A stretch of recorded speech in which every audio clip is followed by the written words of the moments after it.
Hello everyone, welcome to UPSC पे चर्चा with विशाल। तो आज हम स्टार्ट करते हैं टेस्ट नंबर 2 का सॉल्यूशन विजन आईएएस का, जो कि पॉलिटी का ही है।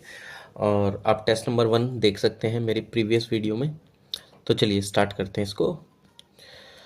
तो अगर आप इसमें देखेंगे तो जो इसका पहला क्वेश्चन था वो वाइस प्रेसिडेंट को लेके था। तो इसमें मैं आपको इंपॉर्टेंट चीज़ें बता देता हूँ, जो कि आपको खास इंपॉर्टेंट चीज़ें ध्यान रखनी थी और जो क्वेश्चन में दे भी रखी थी। तो देखो, एक तो सबसे पहली बात कि जो वाइस प्रेसिडेंट है वो चाहे नेचुरलाइज सिटीजन हो चाहे बोथ बाई बर्थ हो, वो दोनों ही हमारे यहाँ वाइस प्रेसिडेंट बनने के लिए एलिजिबल हैं।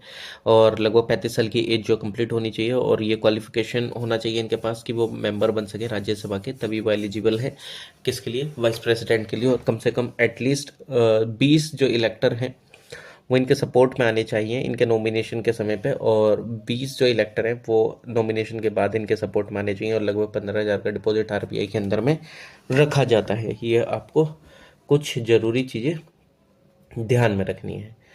और जो सिटिंग प्रेसिडेंट और जो वाइस प्रेसिडेंट है यूनियन का, जो गवर्नर है किसी भी स्टेट का, जो मिनिस्टर है फॉर द यूनियन और any state is not deemed to hold any office of provident, hence qualified for being a candidate for vice president। यानी कि ये भी वाइस प्रेसिडेंट की पोस्ट के लिए एप्लीकेबल होंगे। तो ये कंडीशन उन्होंने बता रखी थी। पैस एक्ट से रिलेटेड इसमें था कि बेसिकली जो रिजर्वेशन है शेड्यूल ट्राइब का, वो लगभग लेस देन नहीं होना चाहिए 1/2 of the total member seats का। ठीक, तो ये शेड्यूल ट्राइब के रिजर्वेशन से रिलेटेड था। और जितनी भी सीट्स हैं चेयरपर्सन की और पंचायत की, हर एक लेवल पे रिजर्व होंगी फॉर द शेड्यूल ट्राइब। ठीक, भारत रत्न जो है वो आपका सिर्फ इंडियन सिटीजन को नहीं मिल सकता, उनके अलावा भी जो भारत के अन्य सिटीजन हैं नॉन इंडियंस को भी वो मिल सकता है। और ये जो आर्टिकल 18(1) है कॉन्स्टिट्यूशन का, वो बोलता है कि जो अवार्ड है वो कंसिडर नहीं करा जाएगा, is not considered a title and use नहीं हो सकता एज अ प्रीफिक्स और suffix to the recipient name. और अगर आप देखेंगे तो ये जो अवार्ड है इसमें कोई भी एक मॉनेटरी ग्रांट वगैरह नहीं मिलता। ऑप्शन के अंदर में मॉनेटरी ग्रांट वगैरह के बारे में बता रखा था। अपॉइंटमेंट से रिलेटेड है प्राइम मिनिस्टर के, जो कॉन्स्टिट्यूशन है वो कंटेन नहीं करता कोई भी स्पेसिफिक प्रोसीजर और selection and appointment prime minister का, लेकिन आर्टिकल 75 इसके बारे में बात करता है। प्रेसिडेंट जो है वो अपॉइंट करते हैं लीडर को, जो कि मेजोरिटी पार्टी के होते हैं लोकसभा में, एज अ प्राइम मिनिस्टर उनको रिक्रूट कर दिया जाता है उनके द्वारा में। ठीक, तो इसको ध्यान रख लेना। जिस टाइम पे कोई भी प्री पोल अलायंस और जो पोस्ट पोल अलायंस आते हैं वो मेजोरिटी में आ जाते हैं लोकसभा में, तो जो प्रेसिडेंट है वो एक्सरसाइज करते हैं फिर वहाँ पे अपनी डिस्क्रिशन। यानी कि कई बार क्या होता है कि किसी भी पार्टी के पास एकदम पूर्ण बहुमत नहीं है, कोएलिशन गवर्नमेंट बन रही है, या एकदम पूरी तरीके से वो क्वालिफाई नहीं कर पाए क्राइटेरिया, तो फिर वो प्रेसिडेंट जो अपने डिस्क्रिशन पावर का इस्तेमाल करते हैं। हालांकि आगे भी उनका जिक्र होगा काफ़ी। मैं इसमें हाईलाइट नहीं करता हूँ, एक काम करते हैं मैं इसको विदाउट हाईलाइट इसमें पढ़ाता हूँ, क्योंकि ऑलरेडी इसके अंदर में हाईलाइटेड है जो बोल्ड करके जो भी इंपॉर्टेंट चीज़ें हैं। ठीक, अगर आपको लगता है कि मेरे को वो हाईलाइट करनी चाहिए तो आप मेरे को नेक्स्ट मतलब वीडियो के लिए सजेस्ट कर सकते हैं कमेंट सेक्शन में। तो अगर आप देखेंगे तो ये जो पर्सन है जो इसको मतलब ये स्टेट लेजिस्लेचर के रिगार्डिंग में बोला है, यानी कि एक वो मैनर प्रोवाइड करती है इलेक्शन का चेयरपर्सन के लिए म्यूनसिपैलिटीज़ में, और ये प्रोवाइड करती है रिप्रेजेंटेशन कुछ फॉलोइंग पर्सन का म्यूनसिपैलिटीज़ में, यानी कि जिसके पास एक स्पेशल नॉलेज होती है, एक्सपीरियंस होता है म्यूनसिपल एडमिनिस्ट्रेशन में, बट उसको राइट टू वोट नहीं दिया जा सकता है। उसको म्यूनसिपैलिटी में आने दिया जा सकता है बट वोट नहीं डाल सकते हैं। जो मेंबर होता है लोकसभा का एंड जो स्टेट लेजिस्लेटिव असेंबली का वो रिप्रेजेंट करता हो उस कॉन्स्टिट्यूएंसी को, तो वो फुल्ली या पार्शियली म्यूनसिपैलिटेड एरिया का होता है, तो वो भी उसमें जा सकते हैं। और जो कोई भी मेंबर है राज्यसभा का स्टेट लेजिस्लेटिव काउंसिल का, तो वो रजिस्टर्ड होना चाहिए इलेक्टर म्यूनसिपैलिटी वाले म्यूनसिपल एरिया में, तो तब वो उसमें जा सकते हैं। सच जो चेयरपर्सन होता है कमेटी का अदर देन बोर्ड कमेटीज होता है। ये अपॉइंटमेंट से रिलेटेड है। आर्टिकल जो 124 है सुप्रीम कोर्ट के अपॉइंटमेंट से रिलेटेड आपको चीज़ें बताता है कि किस तरीके से कैसा होगा। ये आपको बता देखो, इतना इन डिटेल तो नहीं जाएंगे। अगर आपको इतना बेसिक ही पढ़ना होता तो मैं यहाँ पे सॉल्यूशन नहीं पढ़ा रहा होता, तो आप उसके लिए मेरी प्लेलिस्ट देख लीजिएगा जो लक्ष्मीकांत की है। जो इंपॉर्टेंट चीज़ें मैं यहाँ पे वही कवर करा रहा हूँ, क्योंकि बेसिक डिटेल बताने का भी यहाँ पे क्या ही मतलब है कि अरे वो कॉलेजियम सिस्टम है, एनजेसी आया था, फर्स्ट जज केस आया था, सेकेंड जज केस, थर्ड जज केस। ठीक, बस मोटा मोटा चीज़ों को ध्यान रखना है यहाँ से रिविजन पर्पज़ के लिए ना। तो 124 जो कि अपॉइंटमेंट से रिलेटेड है, जो कि अपॉइंटमेंट प्रेसिडेंट के द्वारा करा जाता है, और वो रिकमेंडेशन करा जाता है कॉलेजियन सिस्टम के थ्रू। 217 जो है ये स्टेट करता है कि जितने भी जज हैं हाई कोर्ट के वो अपॉइंट करे जाएंगे प्रेसिडेंट के द्वारा। ठीक, बट वो ये कंसल्टेशन होगा चीफ जस्टिस ऑफ इंडिया के साथ, उस गवर्नर ऑफ स्टेट के साथ, और इन केस ऑफ अपॉइंटमेंट हो जज का अदर देन चीफ जस्टिस, तो जो other than the chief justice, ये chief justice of high court. Collegium system आपको पता है, उसके अंदर में सीनियर मोस्ट जजेस होते हैं, 4 सुप्रीम कोर्ट के डिसाइड करता है अपॉइंटमेंट या ट्रांसफर वगैरह इन सब से रिलेटेड। रिमूवल वही है कि भाई साहब इम्पीचमेंट वगैरह टाइप से हो सकता है, ये रिमूव करे जा सकते हैं by an order of the president, वही आर्टिकल 124 में। और जो रिमूवल है प्रोसेस का, वो एड्रेस होगा दोनों सदनों के द्वारा सपोर्ट कराना जाना चाहिए स्पेशल मेजोरिटी के थ्रू। और जो मेजोरिटी है टोटल मेंबरशिप उस हाउस की, एंड जो majority of note less and 2/3 of the member present and voting. नहीं कि वही है कि एक तरीके से रिमूवल प्रोसेस है स्पेशल मेजोरिटी के थ्रू पास होना चाहिए दोनों सदनों से, तभी उनको रिमूव करा जा सकता है। और जो अपॉइंटमेंट वाले जो टर्म है वो ये कि कौन सा, मतलब 65 एज सुप्रीम कोर्ट के केस में, 62 साल हाई कोर्ट के केस में। ट्राइब्यूनल इसमें बोला कि पहले से कॉन्स्टिट्यूशन का पार्ट नहीं था, एग्जैक्टली पहले से कॉन्स्टिट्यूशन का पार्ट नहीं थे, बाद में ऐड हुए थे 42nd अमेंडमेंट एक्ट 1976 में। पार्ट एक ऐड करा गया था, पार्ट 14 ए 323 ए 323 बी 323 ए एडमिनिस्ट्रेटिव ट्राइब्यूनल 323 बी है, जो कि डील करता है अदर मैटर्स ट्राइब्यूनल के एडमिनिस्ट्रेटिव वाले छोड़ के। रिगार्डिंग अपील्स, यानी कि जो अपील है against the order of CAT, वो ओनली कहाँ हो सकती है, सुप्रीम कोर्ट में, ना कि हाई कोर्ट में। तो चंदन कुमार केस 1997 में सुप्रीम कोर्ट ने डिक्लेयर करी थी रेस्ट्रिक्शन जुरिसडिक्शन पर हाई कोर्ट के एज अनकॉन्स्टिट्यूशनल। बोला था कि ये जो जुडिशियल रिव्यू है वो एक पार्ट है बेसिक स्ट्रक्चर का कॉन्स्टिट्यूशन के। नेक्स्ट क्वेश्चन है आर्टिकल 155 के रिगार्डिंग, यानी कि अपॉइंटमेंट से रिलेटेड। गवर्नर कहते हैं इनको, गवर्नर को कौन रिक्रूट करता है, प्रेसिडेंट। तो यानी कि अगर कोई एक मतलब किसी एक स्टेट के गवर्नर हैं तो उनको किसी दूसरे, मतलब मान लीजिए 5 साल के लिए गवर्नर है, दूसरे साल में हटा के दूसरी जगह ट्रांसफ़र कर दिया तो 3 साल के लिए, मतलब कुल मिला के 5 साल कंप्लीट होने से 2 साल किसी और स्टेट में कर दिए, 3 साल किसी और स्टेट में उनको भेजा जा सकता है ऐसे, ठीक। बाकी टर्म पूरा करने के लिए नेक्स्ट इसी में ये था कि जो वो तब तक ऑफिस में रहेंगे जब तक कोई दूसरा आके सक्सेसर उस ऑफिस का चार्ज ना ले ले गवर्नर के। जो कॉन्स्टिट्यूशन है उसने कोई भी ग्राउंड नहीं बनाया अपन बीच की जो गवर्नर को रिमूव करा जा सके प्रेसिडेंट के द्वारा। और जो गवर्नर है जिसका टर्म एक्सपायर हो जाता है तो उसको रीअपॉइंट भी करा जा सकता है उस स्टेट में, किसी अन्य स्टेट में भी। ऐसा जरूरी नहीं है एक बार गवर्नर हो गए तो वो रीअपॉइंटमेंट नहीं हो सकता है, ठीक। नेक्स्ट है कि जो मैरीटाइम बाउंड्री है वो मतलब मालदीव्स एंड इंडिया के बीच में वो 8 डिग्री चैनल के थ्रू सेपरेट होती है, इतना ध्यान रख लेना। 9 डिग्री जो चैनल सेपरेट करता है मिनिकॉय आइलैंड को मेन लक्षद्वीप आर्किपेलागो से, 10 degree channel Andaman and car Nicobar को सेपरेट करता है। डंकन पैसेज जो कि रुतुल आइलैंड जो है ग्रेट अंडमान का लिटिल अंडमान से, उसको क्या करता है, सेपरेट करता है। इम्पीचमेंट जो प्रेसिडेंट का होता है इम्पीचमेंट के थ्रू ही, यानी कि इम्पीचमेंट कब होता है, जिस टाइम पे वॉयलेशन देखने को मिल जाए कॉन्स्टिट्यूशन को उनके थ्रू, ठीक है, एक तरीके से। तो जो इम्पीचमेंट है ये 1/4 मेंबर के द्वारा क्या होना चाहिए, मतलब सपोर्ट करा जाना चाहिए, और 14 दिन का नोटिस दिया जाना चाहिए किसको, प्रेसिडेंट को, ठीक। और जो कॉन्स्टिट्यूशन है वो डिफाइन नहीं करता है कि वॉयलेशन ऑफ द कॉन्स्टिट्यूशन में क्या क्या चीज़ें आएंगी क्या क्या नहीं। और जो प्रेसिडेंट है उसके पास राइट है कि वो अपीयर हो सके और प्रेजेंट रह सके इस इन्वेस्टिगेशन के समय, इफ जो अदर हाउस है वो सस्टेन करता है चार्जेस एंड पास करता है इम्पीचमेंट रिजोल्यूबिलिटी 2/3 मेजोरिटी से टोटल मेंबरशिप की, ठीक। तो जो प्रेसिडेंट है वो रिमूव हो जाते हैं अपने ऑफिस से जब जिस दिन से वो रेजोल्यूशन पास हुआ है। तो इम्पीचमेंट जो कि एक क्वासी जुडिशियल प्रोसीजर है पार्लियामेंट का, इस कंटेक्स्ट में 2 चीज़ें नोट करने वाली है कि जो नॉमिनेटेड मेंबर होते हैं किसी भी सदन के पार्लियामेंट के, वो पार्टिसिपेट कर सकते हैं इम्पीचमेंट में प्रेसिडेंट के। हालांकि वो लोग पार्टिसिपेट नहीं करते हैं इलेक्शन में। जो इलेक्टेड मेंबर होते हैं लेजिस्लेटिव असेंबलीज के, स्टेट के and union territories Delhi and Puducherry के, वो पार्टिसिपेट नहीं करते इम्पीचमेंट में प्रेसिडेंट के, हालांकि वो पार्टिसिपेट करते हैं इलेक्शन में, ठीक। चलिए नेक्स्ट देखते हैं। तो जो सैलरीज हैं क्या हाई कोर्ट के जजेस वगैरह की, जो आर्टिकल 221 में, मैं इसमें सीधा बता देता हूँ। देखो जो सैलरी है ना हाई कोर्ट के जज की, वो कंसोलिडेटेड फंड ऑफ स्टेट से आती है, लेकिन जो पेंशन है उसकी वो कहाँ से आती है, कंसोलिडेटेड फंड ऑफ इंडिया से आती है। ये चीज़ में थोड़ा सा डिफ्रेंशिएशन है, इसको ध्यान रखना, दोनों में कन्फ्यूज़न नहीं होना चाहिए आपको, ओके। तो सैलरीज के बारे में था। और जो सैलरीज है वो डिटरमाइन करी जाती है पहली बात तो पार्लियामेंट के द्वारा, ठीक। और अगर देखा जाए तो वही इसके बारे में डिस्कस कर सकती है, और तो कोई डिस्कस एज सच नहीं कर सकता है। और बाकी तो ठीक है, चलो इसमें एज सच इतना कुछ खास था नहीं।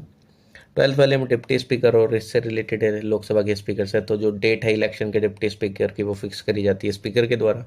और जो दोनों स्पीकर हैं डिप्टी स्पीकर है वो एज्यूम करते हैं अपने ऑफिस को, एज्यूम करते हैं ऑफिस को, और मतलब उनको ऐसा कोई ओथ नहीं लेनी पड़ती, ऐसा कोई दिक्कत नहीं है, ठीक। Do not make and subscribe to any separate oath or affirmation. और जो एक स्पेशल प्रिविलेज है that whenever he is appointed as a member of a parliamentary committee, तो वो ऑटोमेटिकली उसके मतलब मान लो कि अगर डिप्टी स्पीकर को कोई भी कमेटी का मेंबर बना दिया जाता है तो वो ऑटोमेटिकली उस कमेटी के चेयरमैन बन जाते हैं, 11th लोकसभा से ये कंसेशन बनाया गया है कि जो स्पीकर होगा वो लार्जेस्ट जो मेजोरिटी पार्टी होगी उसका होगा, और जो डिप्टी स्पीकर होंगे जो मेन अपोजिशन पार्टी होगी वो उसके होंगे। ठीक है, इसको ध्यान रख लेना।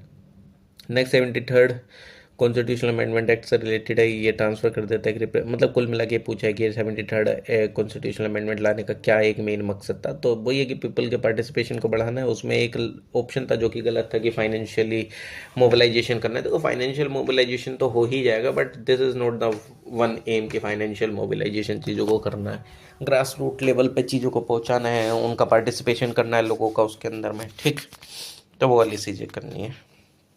नेक्स्ट है कि एक आपको ये दिया गया था कि इनमें से मतलब अगर कोई सी एक एक कानून लाया गया है, उसको बनाया गया है कमेटी को एक तरीके से, तो वो कौन सी एक कमेटी होगी, मतलब कमेटी इन द सेंस कि वो नोटिफाइड एरिया कमेटी होगी, टाउन एरिया कमेटी होगी।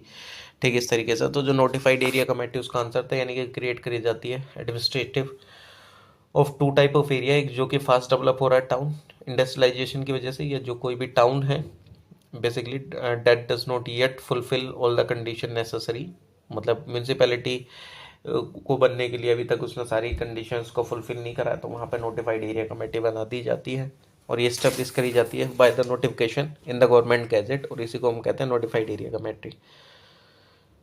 अनलाइक द म्यूनसिपैलिटी ये एक एंटायरली नॉमिनेटेड बॉडी होती है, यानी कि जितने मेंबर होते हैं नोटिफाइड एरिया कमेटी को इंक्लूड करता है चेयरमैन, एंड ये नॉमिनेट करे जाते हैं स्टेट गवर्नमेंट के द्वारा।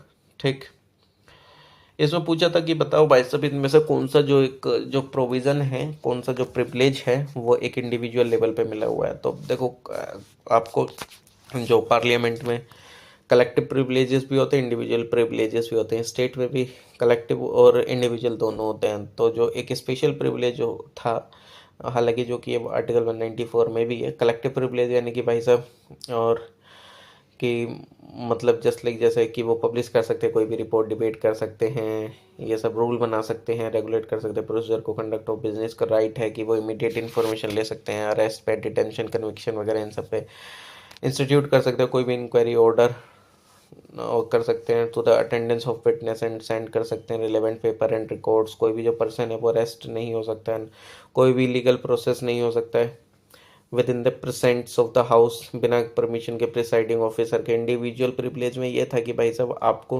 आप मना कर सकते हैं एज अ एविडेंस, मतलब अगर आपसे मांगा जाए एविडेंस देने के लिए, आप पीयर होने के लिए बोला जाए एज अ विटनेस, अगर आपके खिलाफ कोई भी पेंडिंग केस है कोर्ट में जिस टाइम पे सत्र चल रहा हो उस समय पे, और ये अरेस्ट नहीं हो सकते हैं जब जो स्टेट लेजिस्लेचर का जो सेशन है उसके 40 दिन पहले या 40 दिन बाद सत्र का होने के।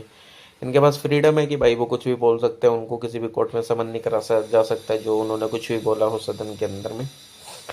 नेक्स्ट आर्टिकल 170 से रिलेटेड था कि यार देखो मैक्सिमम जो लेजिस्लेटिव काउंसिल है उसमें कितनी सीट हो सकती है, 500 हो सकती है, मिनिमम जो हो सकती है 60 हो सकती है, लेकिन कुछ जो स्टेट है उनके लिए प्रावधान है जस्ट लाइक जैसे उनकी पॉपुलेशन के अकॉर्डिंग, जैसे अरुणाचल प्रदेश, सिक्किम एंड गोवा में कितनी हो सकती हैं इनकी जो सीट्स हैं। अरुणाचल प्रदेश की मिनिमम सीट 30 हो सकती है, सिक्किम की 40 सिक्किम की कितनी हो सकती हैं, सिक्किम की भी 30 हो सकती हैं, गोवा के भी 30 हो सकती हैं, लेकिन मिजोरम की 40 हो सकती है, नागालैंड की 46 हो सकती है।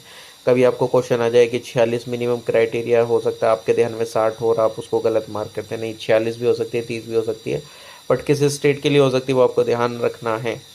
ठीक है, और आर्टिकल 170 के अकॉर्डिंग जो होल्ड करना डायरेक्ट इलेक्शन असेंबली के लिए, तो जो हर एक स्टेट है वो डिवाइड होता है टेरिटोरियल कॉन्स्टिट्यूएंसी में। जो 104 जो कॉन्स्टिट्यूशनल अमेंडमेंट एक्ट था उसने क्या कर दिया था कि सीज कर दिया था, जो एक रिजर्वेशन हम प्रोवाइड करते थे एंग्लो इंडियंस को, उनको मना कर दिया था कि अब हम इनको एक कोई भी रिजर्वेशन नहीं देंगे एंग्लो इंडियंस को।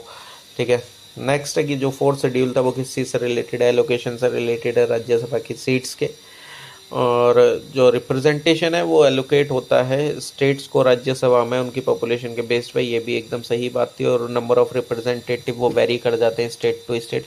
अब उत्तर प्रदेश का जनसंख्या इतनी ज़्यादा, एरिया इतना ज़्यादा है, तो गोवा में और उत्तर प्रदेश में क्या राज्यसभा के मेंबर सेम होंगे? नहीं होंगे। क्यों? क्योंकि उसका एरिया छोटा, पॉपुलेशन कम है। उत्तर प्रदेश का एरिया ज़्यादा, पॉपुलेशन ज़्यादा है, उसके अकॉर्डिंग चीज़ें होंगी। हालांकि अगर देखा जाए तो यूएसए में जो जितने भी स्टेट्स हैं वो उसमें इक्वल रिप्रेजेंटेशन देखने को मिलते हैं, यानी कि चाहे छोटा स्टेट हो बड़ा स्टेट हो, हर एक को 2-2 सीट दे रखी है, यानी कि 50 स्टेट है, 100 मेंबर्स हैं, 2-2 हर एक स्टेट से आते हैं। पॉपुलेशन वगैरह ये सब का कोई क्राइटेरिया ही नहीं है। नेक्स्ट है कि जो Kaziranga national park and tiger reserve है जो कि असम में है, इन असम स्प्रंग उन्होंने दो exciting surprise at the beginning of the new year and with first ever recording, मतलब करा गया क्या न्यू मेमोलियन स्पीसीज आपको इसके अंदर में देखने को मिली। ये जो सरप्राइज थे इसने डिस्कवर करा एल्यूजिव बिंटूरोंग एंड स्मॉल क्लाउड ओटर करके, जो कि स्मॉलेस्ट ओटर स्पीसीज है वर्ल्ड में। और ये जो स्पीसीज हैं वल्नरेबल है IUCN की लिस्ट में। यार देखो, जब मैं रिकॉर्डिंग कर रहा हूँ आसपास में थोड़ा सा कुछ काम चल रहा है सिविल वर्क, तो अगर आपको बीच में किसी इंस्ट्रूमेंट की आवाज़ है तो थोड़ा सा एडजस्ट करने की कोशिश करना। बाकी तो मैं कोशिश कर रहा हूँ कि आवाज़ बहुत कम ही आए। ठीक, 19th वाला था कि ये जुरिस्डिक्शन से रिलेटेड है कि जुरिस्डिक्शन कैसी है बेसिकली। ठीक, जो जुरिस्डिक्शन है एक्सक्लूसिव जुरिस्डिक्शन, जो कि एक रेफर मतलब अगर देखा जाए तो जो एक्सक्लूसिव जुरिस्डिक्शन ये रेफर करता है सर्कमस्टेंसेस को जिनमें जो सिंगल कोर्ट है उसके पास अथॉरिटी है कि वो डिसाइड कर सकता है कोई भी एक केस का dispute, rejection of all the court. ठीक, और जो कोर्ट का जुरिस्डिक्शन है वो डिटरमाइन करा जाता है by the subject matter it deals. Supreme court of India के पास एक्सक्लूसिव जुरिस्डिक्शन है फेडरल डिस्प्यूट्स को लेके। ठीक, हाँ, और अगर आप देखें तो जो इलेक्शन पिटीशन है ओरिजिनल जुरिस्डिक्शन में ये होता है कि आप डायरेक्टली उसी के अंदर में पहली बार में सीधा पहुंच सकते हैं सुप्रीम कोर्ट में, वहीं पे आप अपने केस का निपटारा कर सकते हैं। जो supreme court of India and जो हाई कोर्ट है उसके पास ओरिजिनल जुरिस्डिक्शन है वायलेशन से रिलेटेड फंडामेंटल राइट का, क्योंकि आप विदाउट लोअर कोर्ट जाए हुए सीधा हाई कोर्ट में आप सुप्रीम कोर्ट में अप्रोच हो सकते हो। इलेक्शन पिटीशन अगर देखा जाए तो जो इलेक्शन पिटीशन है यानी कि जो एक प्रोसीजर है इंक्वायर करने का into the validity of election. ठीक, कि मतलब जो इलेक्शन हुआ है वो फ्री एंड फेयर हुआ है कि नहीं हुआ, उसमें कोई धांधलेबाजी वगैरह हुई है नहीं हुई है, ये सब। हाई कोर्ट जो वो अथॉरिटी रिप्रेजेंट करते हैं जो कि election petition under article 329B of the constitution section 80A के according representation of people act 1951 के, और जो सेक्शन 80A है RP 1951 का जो हाई कोर्ट है उसके पास एक ओरिजिनल जुरिस्डिक्शन डिसाइड करने की उन इलेक्शन पिटीशन इन पार्लियामेंट्री असेंबली और लोकल इलेक्शन। नेक्स्ट है वीटो पावर जो प्रेसिडेंट की अगर देखा जाए तो कि वो क्या हो सकता है कि अगर जो कोई भी बिल पास कर देगा पार्लियामेंट के द्वारा तो वो एक्ट बन जाता है, जब वो एक्ट नहीं बन सकता जब तक प्रेसिडेंट का असेंट ना मिले। लेकिन वही है कि जिस टाइम पे जो बिल है वो प्रेजेंट होता है प्रेसिडेंट के पास तो उसके पास 3 ऑल्टरनेटिव मेथड आर्टिकल 111 के अकॉर्डिंग, जस्ट लाइक जैसे असेंट दे सकते हैं वो बिल को भी होल्ड करके रख सकते हैं, रिटर्न कर सकते हैं बिल्कुल। लेकिन वो बिल अगर मनी बिल हुआ तो तब उसको मतलब रिटर्न नहीं कर सकते हैं रिकन्सिडरेशन के लिए, उस समय पर तो उनको वो पास ही करना पड़ेगा। हालांकि जो प्रेसिडेंट है उसके पास वीटो पावर भी है बिल के ऊपर जो कि पास करा जाता है पार्लियामेंट के द्वारा, तो वो विद होल्ड करके रख सकते हैं अपनी असेंट को बिल पर। जो ऑब्जेक्टिव है कन्फर्म करने का पावर ऑन द प्रेसिडेंट वो टू फोल्ड, यानी कि वो प्रिवेंट करते हैं hasty and ill consider legislation को बाय द पार्लियामेंट और प्रिवेंट करते हैं लेजिस्लेशन विच में बी अनकॉन्स्टिट्यूशन। जो वीटो पावर है वो एंजॉय करी जाती है एग्जीक्यूटिव में इन मॉडर्न स्टेट, और वो क्लासीफाई कर सकते हैं in the following 4 type, just like जैसे एब्सोल्यूट वीटो जो कि विद होल्डिंग असेंट है टू द बिल जो कि पास करा जाता है लेजिस्लेचर के द्वारा, क्वालिफाइड वीटो जो कि ओवरराइड करी जाती है लेजिस्लेचर के द्वारा with higher majority, suspensive veto यानी कि जो कि ओवरराइडन करी जाती है लेजिस्लेचर के द्वारा with an ordinary majority, pocket veto जो कि डेट इज वो ये कि टेकिंग कोई भी एक्शन नहीं लेना बिल पे जो कि पास करा गया लेजिस्लेचर के द्वारा। और इन चारों के अलावा जो प्रेसिडेंट ऑफ इंडिया उसके पास 3 एब्सोल्यूट 3 वीटो है just like absolute suspensive pocket. Qualified veto in the case of Indian president ये नहीं है, ये सिर्फ अमेरिकन प्रेसिडेंट के पास है। नेक्स्ट क्वेश्चन है एडजर्नमेंट से रिलेटेड, तो जो पावर है एडजर्नमेंट के as well as adjournment sine and die वो लाई करते प्रिसाइडिंग ऑफिसर के पास हाउस के। जो प्रिसाइडिंग ऑफिसर होता है स्पीकर या चेयरमैन वो डिक्लेयर करता है हाउस को एडजर्न साइन एंड डाइन जिस टाइम पे जो बिजनेस सेशन का कंप्लीट हो जाता है with in next few days. जो गवर्नर है वो इशू करता है नोटिफिकेशन प्रोरोगेशन करने के लिए सेशन के, हावर जो गवर्नर है वो ऑल्सो प्रोरोग करता है हाउस को जो कि सेशन में है। अनलाइक एन एडजमेंट और प्रोरोगेशन ये टर्मिनेट करता है सेशन को हाउस के। नेक्स्ट एंटी डिफेक्शन लॉ ये आया था 52nd कॉन्स्टिट्यूशनल अमेंडमेंट एक्ट 1985 के अकॉर्डिंग में।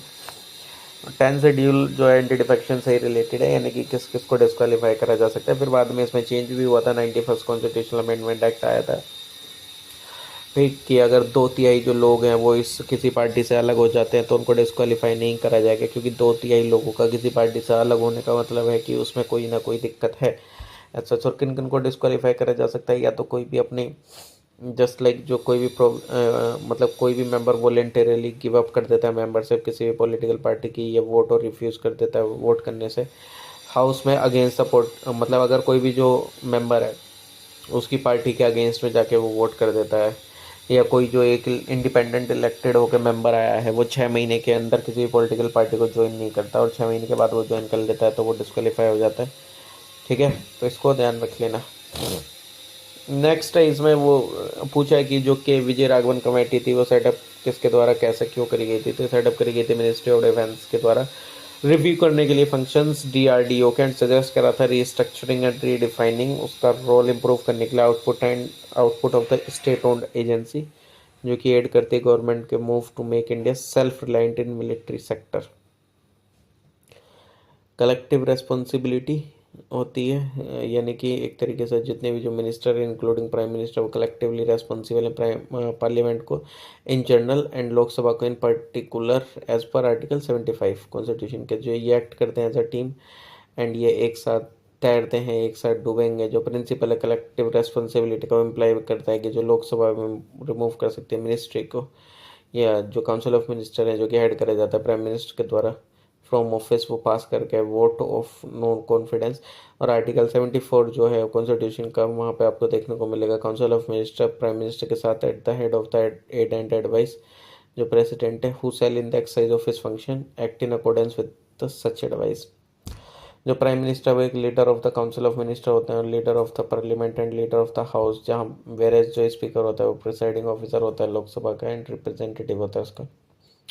कलेक्टिव रेस्पॉन्सिबिलिटी का क्या मतलब है, जो फंडामेंटल प्रिंसिपल है जो कि underlying the working of parliamentary system is the principle of collect, मतलब सब लोगों को एक तरीके जस्ट लाइक जितने भी काउंसिल ऑफ मिनिस्टर वो कलेक्टिवली रेस्पॉन्सिबल है। आर्टिकल 75 डिस्क्राइब करते हैं, ये भी पीछे भी हमने देखा था। ठीक, इंडिविजुअल रेस्पॉन्सिबिलिटी क्या होती है, स्टेट करता है कि जो कोई भी मिनिस्टर वो होल्ड करता है ऑफिस वही है जब तक प्रेसिडेंट रहे, प्रेसिडेंट का प्लेजर रहेगा तब तक। इसका मतलब ये है कि जिस टाइम पे जो प्रेसिडेंट है वो रिमूव कर सकते हैं मिनिस्टर को, इवन जिस टाइम पे जो काउंसिल ऑफ मिनिस्टर वो एंजॉय क्यों ना कर रही हो कॉन्फिडेंस लोकसभा का। और जो प्रेसिडेंट है वो रिमूव कर सकते हैं मिनिस्टर को किसकी एडवाइस पे, प्राइम मिनिस्टर की। और जिस टाइम पे जो डिफरेंसेस आ जाए ओपिनियन पर डिससेटिस्फेक्शन देखने को मिल जाए परफॉर्मेंस को लेके मिनिस्टर की, जो प्राइम मिनिस्टर है वो बोल सकते हैं उसको कि भाई साहब या तो आप रिजाइन कर दो, या प्रेसिडेंट को एडवाइस कर सकते हैं कि साहब एक काम करो इसको हटा दो, ये हमारे अकॉर्डिंग काम ही नहीं कर रहा है, छोड़ो। लीगल रेस्पॉन्सिबिलिटी अगर देखा जाए तो ब्रिटेन में जो हर एक ऑर्डर जो है किंग का वो काउंटर साइन करा जाता है मिनिस्टर के द्वारा, लेकिन भारत के अंदर में ऐसा कुछ है नहीं कि भाई साहब कि पहले प्रेसिडेंट ने कर दिया फिर उसको काउंटर साइन करा जाएगा हमारे मिनिस्टर के द्वारा, नहीं। बाद में सबसे लास्ट में जाके प्रेसिडेंट के साइन होते हैं, वो कोई भी कानून एक एक्ट बन जाता है, कोई भी लॉ। नेक्स्ट है कि जो पावर एंड जो फंक्शन है प्राइम मिनिस्टर की in relation to council of minister, वो उसको हेड करते हैं, एक तरीके से head of the council of minister होते हैं। रिलेशन टू द प्रेसिडेंट एक तरीके से ऐसा देख लो एडवाइस करेंगे उनको, कलेक्टिवली रेस्पॉन्सिबल होंगे, एक तरीके से डिसीजन वगैरह बताएंगे। ठीक, तो ये तो छोटी मोटी चीज़ें हैं। और ये एडवाइस करेंगे प्रेसिडेंट को कि भाई साहब आपको किस किस को अपॉइंट करा जाना चाहिए, आपके मतलब कौन कौन अपॉइंट होगा किस किस पोस्ट के लिए, जैसे अटॉर्नी जनरल कम कैग, चेयरमैन या member auditor general of India के चेयरमैन या member, UPSC election commissioner chairman या मेंबर फाइनेंस कमीशन के। इसके अलावा बहुत सारे कार्य होते हैं जो कि एडवाइस करी जाते हैं प्राइम मिनिस्टर के द्वारा। पार्लियामेंट के रिलेशन में वही है कि जो प्राइम मिनिस्टर वो एक लीडर ऑफ द हाउस होता है, एंजॉय करते हैं काफ़ी सारी पावर, ये एडवाइस कर सकते हैं प्रेसिडेंट को समन करने के लिए, प्रोरोगिंग करने के लिए सेशन को पार्लियामेंट के, ये रिकमेंड कर सकते हैं डिसोल्यूशन के लिए लोकसभा के, तो द प्रेसिडेंट किसी भी समय अनाउंस कर सकते हैं गवर्नमेंट की policies on the floor of the house. कुछ अदर पावर ये चेयरमैन होते हैं नीति आयोग के, नेशनल इंटीग्रेशन काउंसिल के, इंटर स्टेट काउंसिल के, नेशनल वाटर रिसोर्स काउंसिल के, एंड कुछ अदर वाटर बॉडीज के। जोनल काउंसिल जो वो एक स्टैट्यूटरी बॉडीज हैं, वो कोई कॉन्स्टिट्यूशनल नहीं है, ये क्रिएट करी जाती हैं स्टेट के रीऑर्गेनाइजेशन एक्ट 1956 का यूज़ करके। इंडिया जो कि डिवाइडेड है 5 जोन में, northern, central, eastern, western and southern with its, मतलब हर एक रीजन की अपनी अपनी जनरल काउंसिल है, जो यूनियन होम मिनिस्टर वो चेयरमैन है हर एक काउंसिल के। नेक्स्ट जो अगर देखा जाए तो पार्लियामेंट्री फोर्सेस अगर देखा जाए तो कौन से कहाँ पे है, जो बीएसएफ हो आपकी बांग्लादेश एंड पाकिस्तान बॉर्डर पर खड़ी है, आईटीबीपी खड़ी है चाइना बॉर्डर पर, एसएससी सीमावल जिसको एसएसबी बोलते हैं नेपाल एंड भूटान बॉर्डर पर, असम राइफल कहाँ है इंडो म्यांमार बॉर्डर पे। ठीक है, तो इसको थोड़ा सा ध्यान रख सकते हैं। और जो डिफेंस फोर्स है इंडियन आर्मी नेवी एयरफोर्स ये आती हैं डिफेंस मिनिस्ट्री के अंदर में, बाकी जो पैरामिलिट्री फोर्सेस हैं होम अफेयर्स के अंडर में आती हैं। जो CAPF है वो 2 टायर स्ट्रक्चर होता है, इसलिए हम उसको सेंट्रल पैरामिलिट्री फोर्सेस या सेंट्रल पुलिस ऑर्गेनाइजेशन बोलते हैं। सेंट्रल पैरामिलिट्री फोर्सेस वर्क करती हैं इंडियन आर्म फोर्सेस के साथ। सेंट्रल पुलिस ऑर्गेनाइजेशन वर्क करते हैं कोलैबोरेशन करके इंडिपेंडेंटली इंडियन पुलिस फोर्सेस के साथ एंड फेडरल एजेंसीज के साथ। डिफरेंस क्या है US एंड इंडिया के सुप्रीम कोर्ट में, ठीक, तो ये आपको बताना है। जो ओरिजिनल जुरिस्डिक्शन है वो कन्फाइन है इंडिया में। जो ओरिजिनल जुरिस्डिक्शन है वो फेडरल केसेस से रिलेटेड है USA में, not only federal cases but naval cases से भी। और इंडिया में जो अपीलेट जुरिस्डिक्शन है कवर करते हैं constitutional, civil and criminal cases को। USA में अपीलेट जुरिस्डिक्शन कन्फाइंड है कॉन्स्टिट्यूशनल केसेस को ओनली। इंडिया में जो है वाइड डिस्क्रिशन है ग्रांट करने के लिए स्पेशली। USA में जो है एज सच कोई भी प्लीनरी पावर नहीं है अपील की किसी मैटर में अगेंस्ट जजमेंट किसी भी कोर्ट के और ट्राइब्यूनल के सामने एक्सेप्ट द मिलिट्री। इंडिया में एडवाइजरी जुरिस्डिक्शन है, USA में एडवाइजरी जुरिस्डिक्शन नहीं है। इंडिया में जो स्कोप है जुडिशियल रिव्यू का लिमिटेड है, USA में जो जुडिशियल रिव्यू का जो स्कोप है वो काफ़ी बड़ा है। इंडिया में जो जो जुरिस्डिक्शन है जो पावर है वो एनलार्ज करी जा सकती है पार्लियामेंट के द्वारा। USA के अंदर में जो जुरिस्डिक्शन जो पावर है वो लिमिट करी जाएगी to the confirmed by the constitution. और इंडिया के अंदर में एक्स्ट्राऑर्डिनरी पावर कहाँ, आर्टिकल 136 में। USA के अंदर कोई भी इस तरह की पावर नहीं है। वाइस प्रेसिडेंट का रिमूवल कैसे हो सकता है, वही impeachment is not required for his removal. ये रिमूव करे जा सकते हैं रिजोल्यूशन अगर पास कर दिया जाए मेजोरिटी के द्वारा of all the then member of the Rajya Sabha, यानी कि जो राज्यसभा के मेंबर उनका अगर कोई भी रेजोल्यूशन पास हो जाता है तभी वो हट जाते हैं, इम्पीचमेंट की ज़रूरत नहीं होती है, ठीक। और ये इसका मतलब ये कि जो रेजोल्यूशन है पास होना चाहिए राज्यसभा में इफेक्टिव मेजोरिटी के साथ एंड लोकसभा में स्पेशल मेजोरिटी के साथ। ये नोट करने वाली बात है कि इंडिया में अभी तक only type of special majority note A separate one. Further ये जो रेजोल्यूशन है वो इंट्रोड्यूस होता है ओनली राज्यसभा में एंड ना ही लोकसभा में। कोई भी जो रेजोल्यूशन है वो मूव्ड हो जाता है अनलेस एटलीस्ट 14 डेज एडवांस। मतलब वही ये रेजोल्यूशन मूव करने से पहले 14 दिन का कम से कम नोटिस तो देना पड़ेगा ना। कोई भी ग्राउंड मेंशन नहीं है कॉन्स्टिट्यूशन में उनके रिमूवल के रिगार्डिंग। वाइस प्रेसिडेंट होल्ड कर सकते हैं ऑफिस अपने 5 साल के कार्यकाल के बाद भी जब तक उनका सक्सेसर आके कार्यभार नहीं संभाल लेता, और ये एलिजिबल होते हैं री इलेक्शन के लिए भी उस ऑफिस के लिए। नेक्स्ट रिजर्वेशन जो है सीट्स का लोकसभा के अंदर में लेजिस्लेटिव असेंबली में उसके रिगार्डिंग। तो जो कॉन्स्टिट्यूशन प्रोवाइड करता है रिजर्वेशन ऑफ सीट्स लोकसभा में, state assembly state schedule caste schedule tribal 2019 का जो एक्ट था उन्होंने टर्मिनेट कर रिजर्वेशन को for the Anglo Indian community. और जो कॉन्स्टिट्यूशन है 160th अमेंडमेंट एक्ट जिसको हम जानते हैं वुमेन रिजर्वेशन बिल के नाम से 2023 वो इंट्रोड्यूस हुआ। ये एलोकेट करता है 33% of the seat directly elected in the directly elected Lok Sabha and state legislative assembly for women.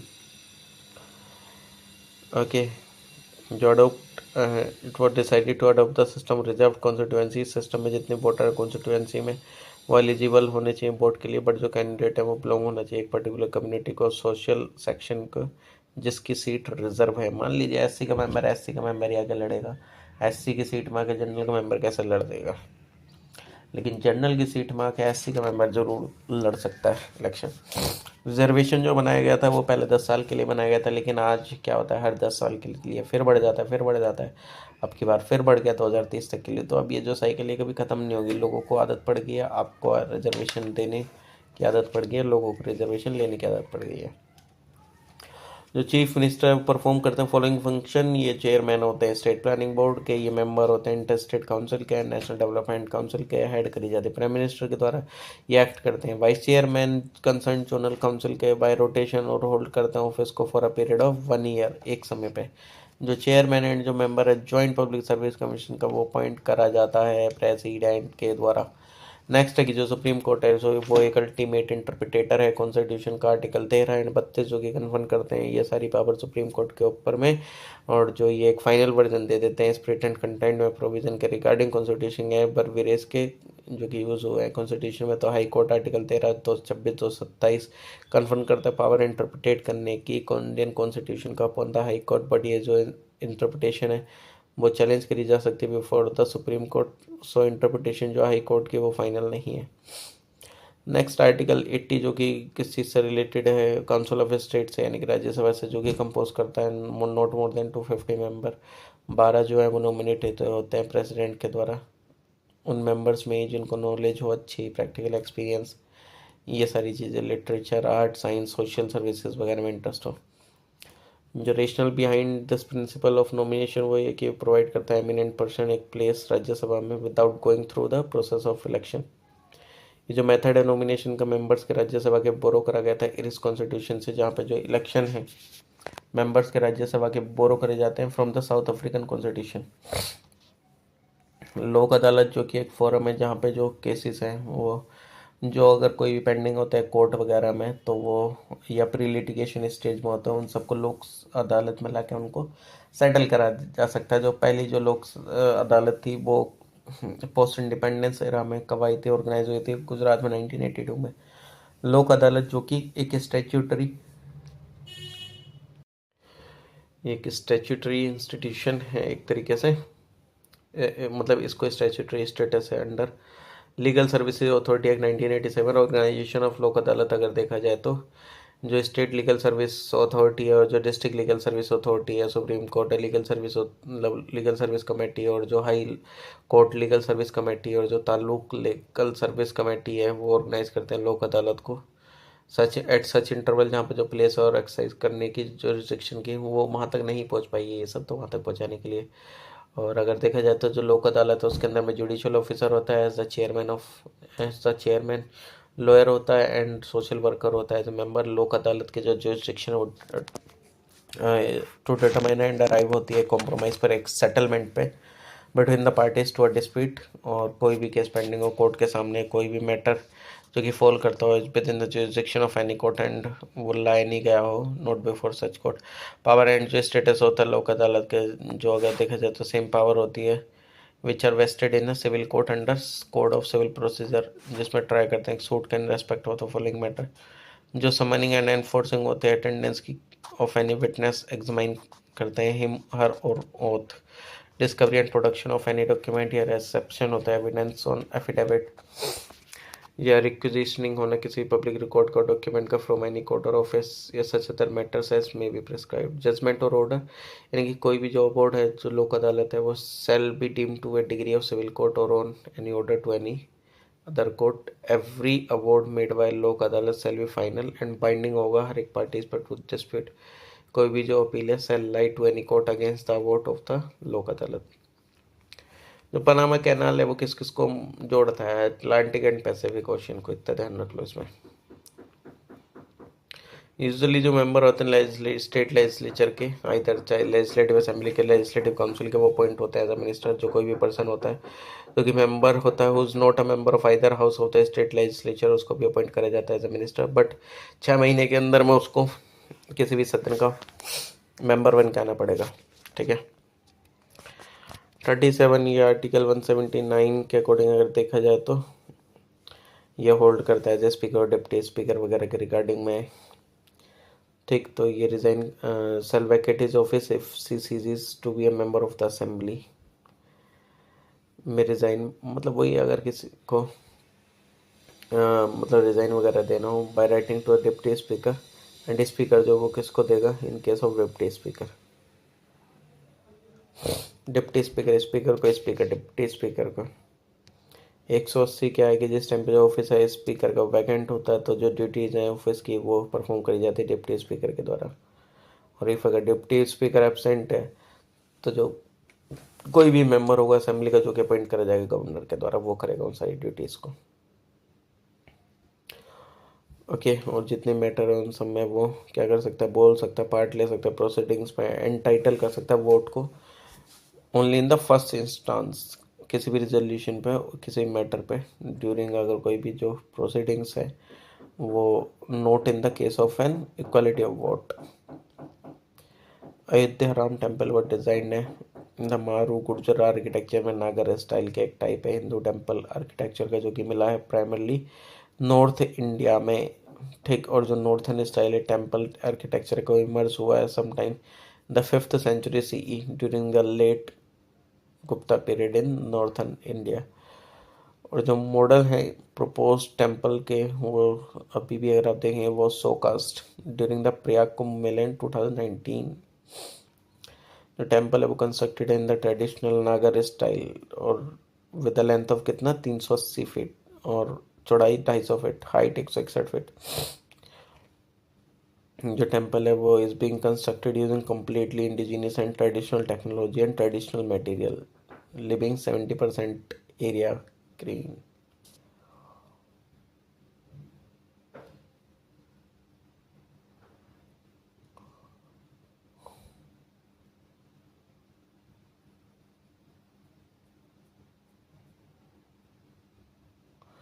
ठीक है, आगे चलते हैं। जो गवर्नर है वो रिजर्व करके रख सकते हैं बिल को कंसिडरेशन के लिए प्रेसिडेंट के। ठीक, no demand for a grant can be made except on the recommendation, बिना रिकमेंडेशन के नहीं हो सकते। कॉन्स्टिट्यूट कर सकते हैं फाइनेंस कमिश्नर 5 सालों में रिव्यू करने के लिए financial position. Panchayat and municipalities वगैरह की ये कुछ इंपॉर्टेंट एग्जीक्यूटिव पावर है प्रेसिडेंट की। ठीक, सारे काम जो होते हैं प्रेसिडेंट के नाम पे ये होते हैं। अगर देखा जाए तो ये रूल बना सकते हैं मोर कन्वीनियंट ट्रांजेक्शन के लिए बिजनेस, और तक गवर्नमेंट ये अपॉइंट कर सकता है अटॉर्नी जनरल वगैरह को। ये तो सारी चीज़ आपको पता भी होंगे यार, क्या कर सकता है क्या नहीं। ठीक, ये वही है कौन से बिल पे रिकमेंडेशन मतलब किसको रख सकते हैं विद होल्ड, ये सब ये अभी हमने ऊपर भी देखा था।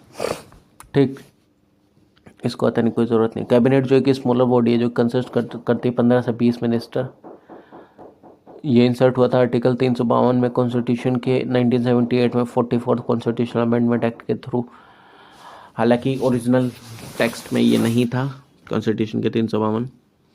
ये डिफाइन करता है कि जो कैबिनेट है saying that is the council जो कि कंसिस्ट करते हैं prime minister and other minister को कैबिनेट रैंक के जो कि अपॉइंट होते हैं अंडर आर्टिकल 75। एंड ये डिस्क्राइब नहीं करते हैं उसकी फंक्शन पावर एंड फंक्शन को इन अदर वर्ड्स। इसका जो रोल होता है हमारे पॉलिटिको एडमिनिस्ट्रेटिव सिस्टम में, ये बेस्ड होता है convention of parliamentary government is deployed in Britain. Jurisdiction high court की जो जुरिस्डिक्शन जो पावर है हाई कोर्ट की इन सो फार ये स्पेसिफाइड है कॉन्स्टिट्यूशन में, एंड ये करटेल नहीं करी जा सकती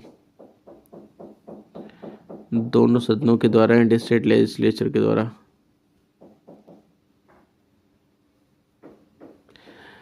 सॉरी, इन अदर वर्ड जो जुरिस्डिक्शन पावर जो है हाई कोर्ट की वो चेंज हो सकती है by both the parliament and state legislature.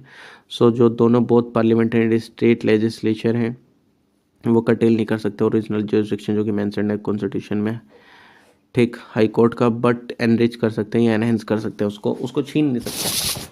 Article 230 जो इंडियन कॉन्स्टिट्यूशन का पार्लियामेंट में बाई लॉ एक्सटेंड कर सकता है जुरिस्डिक्शन हाई कोर्ट की, एक्सक्लूड कर सकता है जुरिस्डिक्शन हाई कोर्ट की किसी भी यूनियन टेरिटरी से। सो जो पार्लियामेंट है उसके पास एक्सक्लूसिव अथॉरिटी एक्सटेंड करने की, एक्सक्लूड करने की जुरिस्डिक्शन हाई कोर्ट की टू और फ्रॉम एनी यूनियन टेरिटरी। 44 वाला है कि कितनी स्ट्रेंथ हो सकती है कितनी नहीं हो सकती। जो टोटल नंबर ऑफ मिनिस्टर होते हैं including chief minister council of minister में, वो लगभग एक्सीड नहीं करने चाहिए 15% टोटल स्ट्रेंथ के, और लेस देन नहीं होने चाहिए 12 से। ये जो प्रोविज़न है ऐड करा गया था 91st अमेंडमेंट एक्ट 2003। ठीक, ये सब पूछा था कि बांग्लादेश और जो इंडिया है वो किस किस का मेंबर है, तो बिम्स्टेक का है। बिम्स्टेक में बांग्लादेश, भूटान, इंडिया में नेपाल, श्रीलंका, थाईलैंड। सार्क में हमको अफगानिस्तान, बांग्लादेश, भूटान, इंडिया, मालदीव्स, नेपाल, पाकिस्तान, श्रीलंका। एससीओ में आपको देखने को मिलेगा China, Russia, Kazakhstan, Kyrgyzstan, Tajikistan, Uzbekistan, India, Pakistan, Iran. Colombo security conclave एक ग्रुपिंग है जो कि इंक्लूड करता है India, Sri Lanka, Mauritius and Maldives को।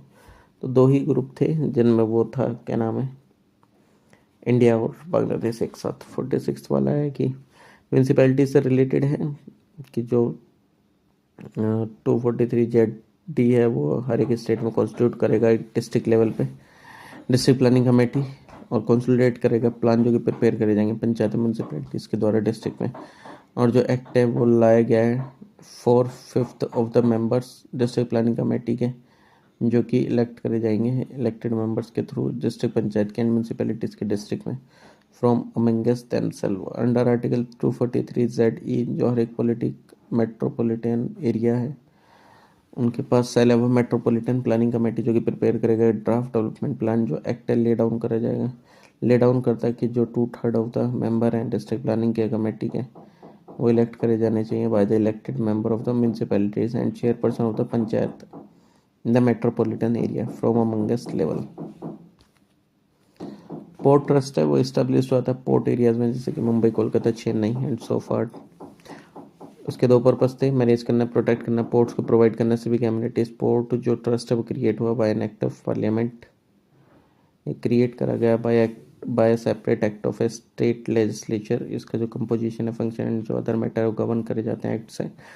और ये इट में बी होली इलेक्टेड और Holi nominated by the state government और पार्शियली इलेक्टेड और पार्शियली नॉमिनेटेड। ये सेटअप होती है under the provision of cantonment act 2006, जो कि एक लेजिस्लेशन है जो कि इनेक्ट करी जाती है सेंट्रल गवर्नमेंट के द्वारा। 48 अगर देखा जाए तो पार्लियामेंट है वो एबोलिश कर सकते हैं लेजिस्लेटिव काउंसिल को वेर इट ऑलरेडी एग्जिस्ट, और क्रिएट करता है where it does not exist. ठीक, ये जो स्पेसिफिक रेजोल्यूशन है वो पास होने चाहिए स्टेट असेंबली के द्वारा स्पेशल मेजोरिटी के थ्रू। जो एक्ट है पार्लियामेंट का वो not to be deemed as an amendment constitution for the purpose of article 368। मतलब अगर आप देखा जाए, ठीक, एबोलिशन करना है लेजिस्लेटिव काउंसिल का, तो उसको आर्टिकल 368 में उसको अमेंडमेंट नहीं माना जाता है। ऐसा बहुत बार हो जाता है ना, तो हर बार अमेंडमेंट थोड़ी मानेंगे। और बाई कैमलर कहाँ कहाँ, आंध्र प्रदेश, तेलंगाना, उत्तर प्रदेश, बिहार, महाराष्ट्र एंड कर्नाटक में। 49 यानी कि आर्टिकल 215 जो हर एक हाई कोर्ट है वो एक कोर्ट ऑफ रिकॉर्ड है एंड उसके पास सारी पावर है of such a court including power जो कि पनिश करता है for contempt of it self. Court of record यानी कि जो सुप्रीम कोर्ट हाई कोर्ट है उसके पास दो पावर है, जजमेंट प्रोसीडिंग एंड एक्ट जो सुप्रीम कोर्ट का हाई कोर्ट का वो रिकॉर्ड करे जाते हैं for perpetual memory and testimony. जो रिकॉर्ड एडमिटेड होते हैं टू बी एविडेंस के तौर पर एंड उनको क्वेश्चन नहीं करा जा सकते जिस टाइम पे प्रोड्यूस करे जाए किसी भी कोर्ट के समय पे। ये ऑर्गेनाइज होते हैं as a legal precedent and legal references. Recently May 2021 में केरला हाई कोर्ट जजमेंट ने रिव्यू करा था power of the high court. ये क्लियर हो गया कि ये जो कॉन्स्टिट्यूशनल कोर्ट है वो बीइंग्स कोर्ट ऑफ रिकॉर्ड जो जुरिसडिक्शन है रिकॉल करने का उनका कमेटी रिपोर्ट का। ओके, एक सेकेंड। इनहेरिटेंट बाय बर्च्यू of the fact that they are superior court of the record. सो जो पावर है रिव्यू और करेक्टिंग करने के जजमेंट्स की डायरेक्टली फ्लो होती है फ्रॉम द फैक्ट कि जो हाई कोर्ट है वो एक कोर्ट ऑफ रिकॉर्ड है। नेक्स्ट है कि यूनिवर्सल अडल्ट फ्रेंचाइज, ये एक ट्रू टेस्ट है किसी भी इलेक्शन सिस्टम का है और यह एक एबिलिटी इंश्योर करने के लिए free and fair election purposes. If अगर हम चाहते हैं डेमोक्रेसी को ट्रांसलेट करना रियलिटी में ऑन द ग्राउंड, तो इम्पोर्टेंट है कि जो इलेक्शन सिस्टम है इम्पार्शियल और ट्रांसपेरेंट और डेमोक्रेटिक इलेक्शन जो कि रिक्वायर करते हैं जितने भी अडल्ट सिटीजन हैं ऑफ द कंट्री वो मस्ट एलिजिबल होनी चाहिए वोट के लिए इन द इलेक्शन। ठीक, और जो कॉन्स्टिट्यूशन इंश्योर करता है security of the tenure of the chief election commissioner, और ये अपॉइंट किया जाता है फॉर अ 6 ईयर टर्म और कंटिन्यू रहते हैं till the age of 65 years.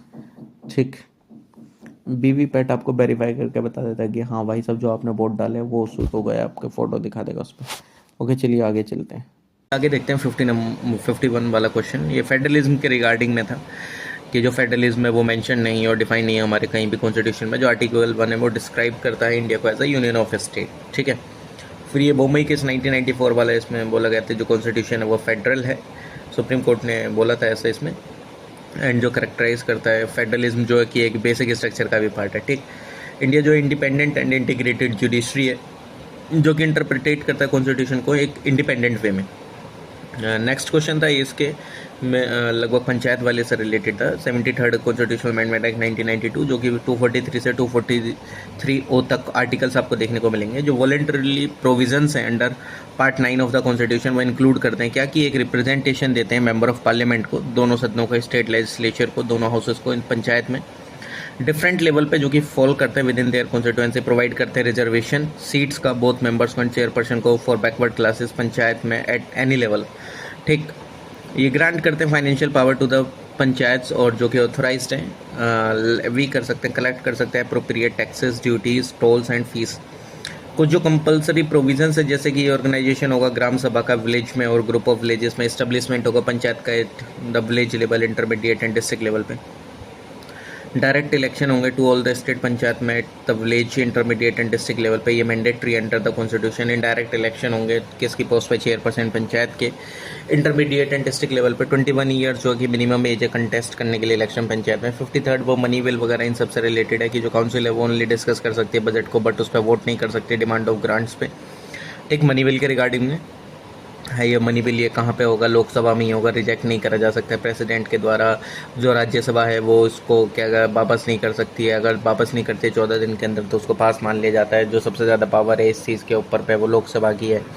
जो काउंसिल है वो रिमूव नहीं कर सकती काउंसिल ऑफ मिनिस्टर को पास करके एक नॉन कॉन्फिडेंस मोशन। जो काउंसिल है वो पार्टिसिपेट नहीं करती इलेक्शन में प्रेसिडेंट ऑफ इंडिया के एंड रिप्रेजेंटेटिव्स में स्टेट के जो कि राज्यसभा के अंदर में होते हैं। ठीक, तो इसको ध्यान रख लेना। एडवोकेट जनरल जो कि किसके द्वारा अपॉइंट करे जाते हैं, गवर्नर के द्वारा अपॉइंट करे जाते हैं। तो ये वो पर्सन होता है जो कि क्वालिफाइड करे, यानी कि जस्ट लाइक कि वो हाई कोर्ट के जज बनने के काबिल हो, या वो एक सिटीजन ऑफ भारत का है, और मतलब या क्या वो होना ही चाहिए सिटीजन भारत का, और वो फुलफिल करना और वो हेल्ड करे एक जुडिशियल ऑफिस 10 सालों के लिए, और एडवोकेट रहे हाई कोर्ट में 10 सालों के लिए। फर्दर जो कॉन्स्टिट्यूशन है वो कंटेन, अगर आप देखें तो वो कंटेन नहीं करता है प्रोसीजर एंड ग्राउंड उसके रिमूवल का, किसके, एडवोकेट जनरल के। हालांकि ये तब तक ऑफिस में रह सकता है जब तक गवर्नर का प्लेजर, और जो टर्म है ऑफिस का और एडवोकेट जनरल का फिक्स नहीं है कॉन्स्टिट्यूशन के द्वारा। नेक्स्ट कार 19 किस चीज़ से रिलेटेड है, तो ये कैंसर थेरेपी है। ठीक, तो इसको ध्यान रख लेना। और जो कार टी थेरेपी है वो किस चीज़ से रिलेटेड है, कि ये एक इनोवेटिव फॉर्म है कैंसर ट्रीटमेंट की, जो कि इन्वॉल्व करती है जेनेटिकली ये मॉडिफाई करते हैं प्लांट टी सेल्स को और फाइट करते हैं कैंसर सेल से। नेक्स्ट कार 19 जो कि इंटेंटेड है ट्रीटमेंट है किसका, लिम्फोमस का एंड ल्यूकेमिया का, जो कि एक टाइप है ब्लड कैंसर्स के। ठीक, नेक्स्ट अगर देखें तो जो करप्शन परसेप्शन इंडेक्स है किसके द्वारा पब्लिश करा जाता है, ये नॉन गवर्नमेंटल ऑर्गेनाइजेशन है ट्रांसपेरेंसी इंटरनेशनल के द्वारा 1995 से पब्लिश करा जा रहा है। 2023 में सीपीआई ने जो पब्लिश हुई थी 2024 में, उसमें करंटली रैंक इंडिया की 100, मतलब अगर देखा जाए तो 180 कंट्रीज़ में से रैंक निकलती है। और किस नई स्केल पे वेरी करती है, 100 से लेकर 0 के। जो 0 होगा वो हाईली करप्ट होगा, सिचुएशंस के बेस पे रहता है। जस्ट लाइक जैसे एक साल की पूरी सिचुएशन देखी जाती है, 1 अप्रैल 2022 से 30 अप्रैल 2023 की दिखेगी। तो डेनमार्क ने टॉप करा इसको, उसका स्कोर 90 था। फिर उसके बाद अगर आप देखेंगे तो फिनलैंड न्यूजीलैंड ने सिक्योर करी second and third position. Somalia जो कि लास्ट पोजीशन पर रहा। इंडिया जो कि 39 स्कोर था उसका, और अगर आप देखें और 93rd पोजीशन थी 180 कंट्रीज़ में से भारत की। ठीक, तो इसको ध्यान रख लेना। नेक्स्ट है presidential veto over state legislation. तो प्रेसिडेंट के पास वीटो है कि ये क्या कर सकता है, जिस टाइम पे कोई भी जो बिल है वो रिजर्व करके रख लिया जाए गवर्नर के द्वारा कंसिडरेशन के लिए प्रेसिडेंट की। तो प्रेसिडेंट के पास 3 ऑल्टरनेटिव है अंडर आर्टिकल 201। या तो वो अपनी असेंट दे सकता है बिल को, या विद होल्ड करके रख सकता है अपनी असेंट बिल पे, या डायरेक्ट कर सकता है गवर्नर को कि भाई साहब वो रिटर्न कर दे बिल को। बट ये जो चीज़ है वो एप्लीकेबल नहीं है मनी बिल वाले केस में। रिकन्सिडरेशन वाली स्टेट लेजिस्लेचर के जो प्रेसिडेंट है वो रिटर्न नहीं कर सकता मनी बिल को रिकन्सिडरेशन के लिए स्टेट लेजिस्लेचर के। जो फर्स्ट एडिशन है इंडिया और UAE joint military exercise desert cyclone हुआ, जो कि कंडक्ट हुआ महाजन राजस्थान में 2 से 15 जनवरी 2024 के बीच में। तो इसका ध्यान रख लेना। सदा तंशी की इंडिया और सऊदी अरब के बीच में हुई है जॉइंट मिलिट्री एक्सरसाइज है, इसको ध्यान रख लेना। अलनाजा जो कि एक मिलिट्री एक्सरसाइज है इंडिया एंड ओमान के बीच में। इक्वेरियन जो कि एक जॉइंट मिलिट्री एक्सरसाइज है इंडिया एंड मालदीव्स के बीच में, जो कि कंडक्ट हो रही है सिंस 2009। नेक्स्ट है जो अपॉइंटमेंट होता है डिस्ट्रिक्ट जज का आर्टिकल 233 के का यूज़ करके होता है। जो अपॉइंटमेंट होता है पर्सन का डिस्ट्रिक्ट जज पे, जो कि करा जाता है गवर्नर के द्वारा स्टेट के कंसल्ट करके हाई कोर्ट के द्वारा with the high court exercising jurisdiction in relation to such state. और जो कोई भी पर्सन वो ऑलरेडी नहीं है in the service of union और shall not only be eligible to be appointed, मतलब वही है कि यूनियन या स्टेट में सर्विस में नहीं है तो वही एक डिस्ट्रिक्ट जज बन सकता है। और वही है कि भाई साहब 7 साल कम से कम एडवोकेट रहना चाहिए और रिकमेंड होना चाहिए उसका अपॉइंटमेंट। ठीक, हाई कोर्ट के द्वारा। सुपरवाइजरी जुरिसडिक्शन हाई कोर्ट की क्या 235 है, यानी कि कंट्रोल है सबॉर्डिनेट कोर्ट्स के ऊपर में। तो जो कंट्रोल है ओवर डिस्ट्रिक्ट कोर्ट्स के ऊपर, एंड जो कोर्ट्स जो कि सबॉर्डिनेट है वो इंक्लूड करते हैं position and promotion and grant of leave to person जो कि बिलोंग करते हैं to the judicial services of a state and hold करते हैं कोई भी पोस्ट इन्फीरियर होगी जो कि to the post of a district जज, जो कि shall be vested in the high court. Power है जुरिसडिक्शन के डिस्ट्रिक्ट जज के, अगर देखा जाए तो डिस्ट्रिक्ट जज जो कि हाईएस्ट जुडिशियल अथॉरिटी है डिस्ट्रिक्ट में, ये पोजेस करता है original and appellate jurisdiction civil या क्रिमिनल मैटर दोनों में। और जो सेशन जज है उसके पास पावर है इम्पोज करने का कोई भी sentence including life imprisonment, capital punishment यानी कि डेथ सेंटेंस। अवर जो कैपिटल पनिशमेंट है पास करी जाती है इसके द्वारा, ये एक सब्जेक्ट है टू कन्फर्मेशन किसके द्वारा, हाई कोर्ट के, whether there is an appeal और नॉट। नेक्स्ट है कि एक्टिंग जज जो प्रेसिडेंट है वो अपॉइंट करते हैं एक ड्यूली क्वालिफाइड पर्सन को एज एन एक्टिंग जज हाई कोर्ट का। जिस टाइम पे जो जज है हाई कोर्ट के other than the chief justice unable हो जाते हैं परफॉर्म करने के लिए duties office due to absence of for any other reason, और अपॉइंट होते हैं वो एक्ट करने के लिए temporary as chief justice of that high court. Additional जज अगर देखा जाए तो प्रेसिडेंट जो कि अपॉइंट कर सकते हैं किसी भी क्वालिफाइड पर्सन को एज अ एडिशनल जज हाई कोर्ट का टेम्परेरी पीरियड के लिए, लगभग 2 साल से ज़्यादा तक नहीं कर सकते। एक टेम्परेरी इंक्रीज देखने को मिलता है business of the high court में, there are areas of work in the high court. Additional जजेस जो होते हैं उनका एक टाइम लिमिट होता है, मतलब 2 साल से ज़्यादा नहीं हो सकते हैं, बट जो एक्टिंग जजेस हैं उनका ऐसा कोई टाइम लिमिट नहीं होता, बट वही है कि 62 साल की उम्र तक रह सकते हैं। नेक्स्ट तक ये जो टर्म थी मपेम्बा इफेक्ट, ये कुछ नहीं है, यानी कि ये एक मॉडर्न टर्म है। जब जो गर्म पानी है वो ज़्यादा जल्दी ठंडा होता है ठंडे पानी के, इसको इतना ध्यान रख लो, ठीक। 62 ये सोली गैस वगैरह से रिलेटेड था। ये one of the oldest indigenous Soligas ये इंडिजीनियस कम्युनिटीज़ है कंट्री में। ये ओरिजिनल इनहेबिटेंट है कर्नाटका के। ये मोस्टली आपको देखने को मिलेंगे चामराजनगर एंड मांड्या डिस्ट्रिक्ट में। ये रवाज जो दूसरी तरफ अगर देखा जाए तो ये आते हैं वायनाड डिस्ट्रिक्ट से केरला के, एंड सेटल होते हैं कोडागू डिस्ट्रिक्ट में स्टेट के।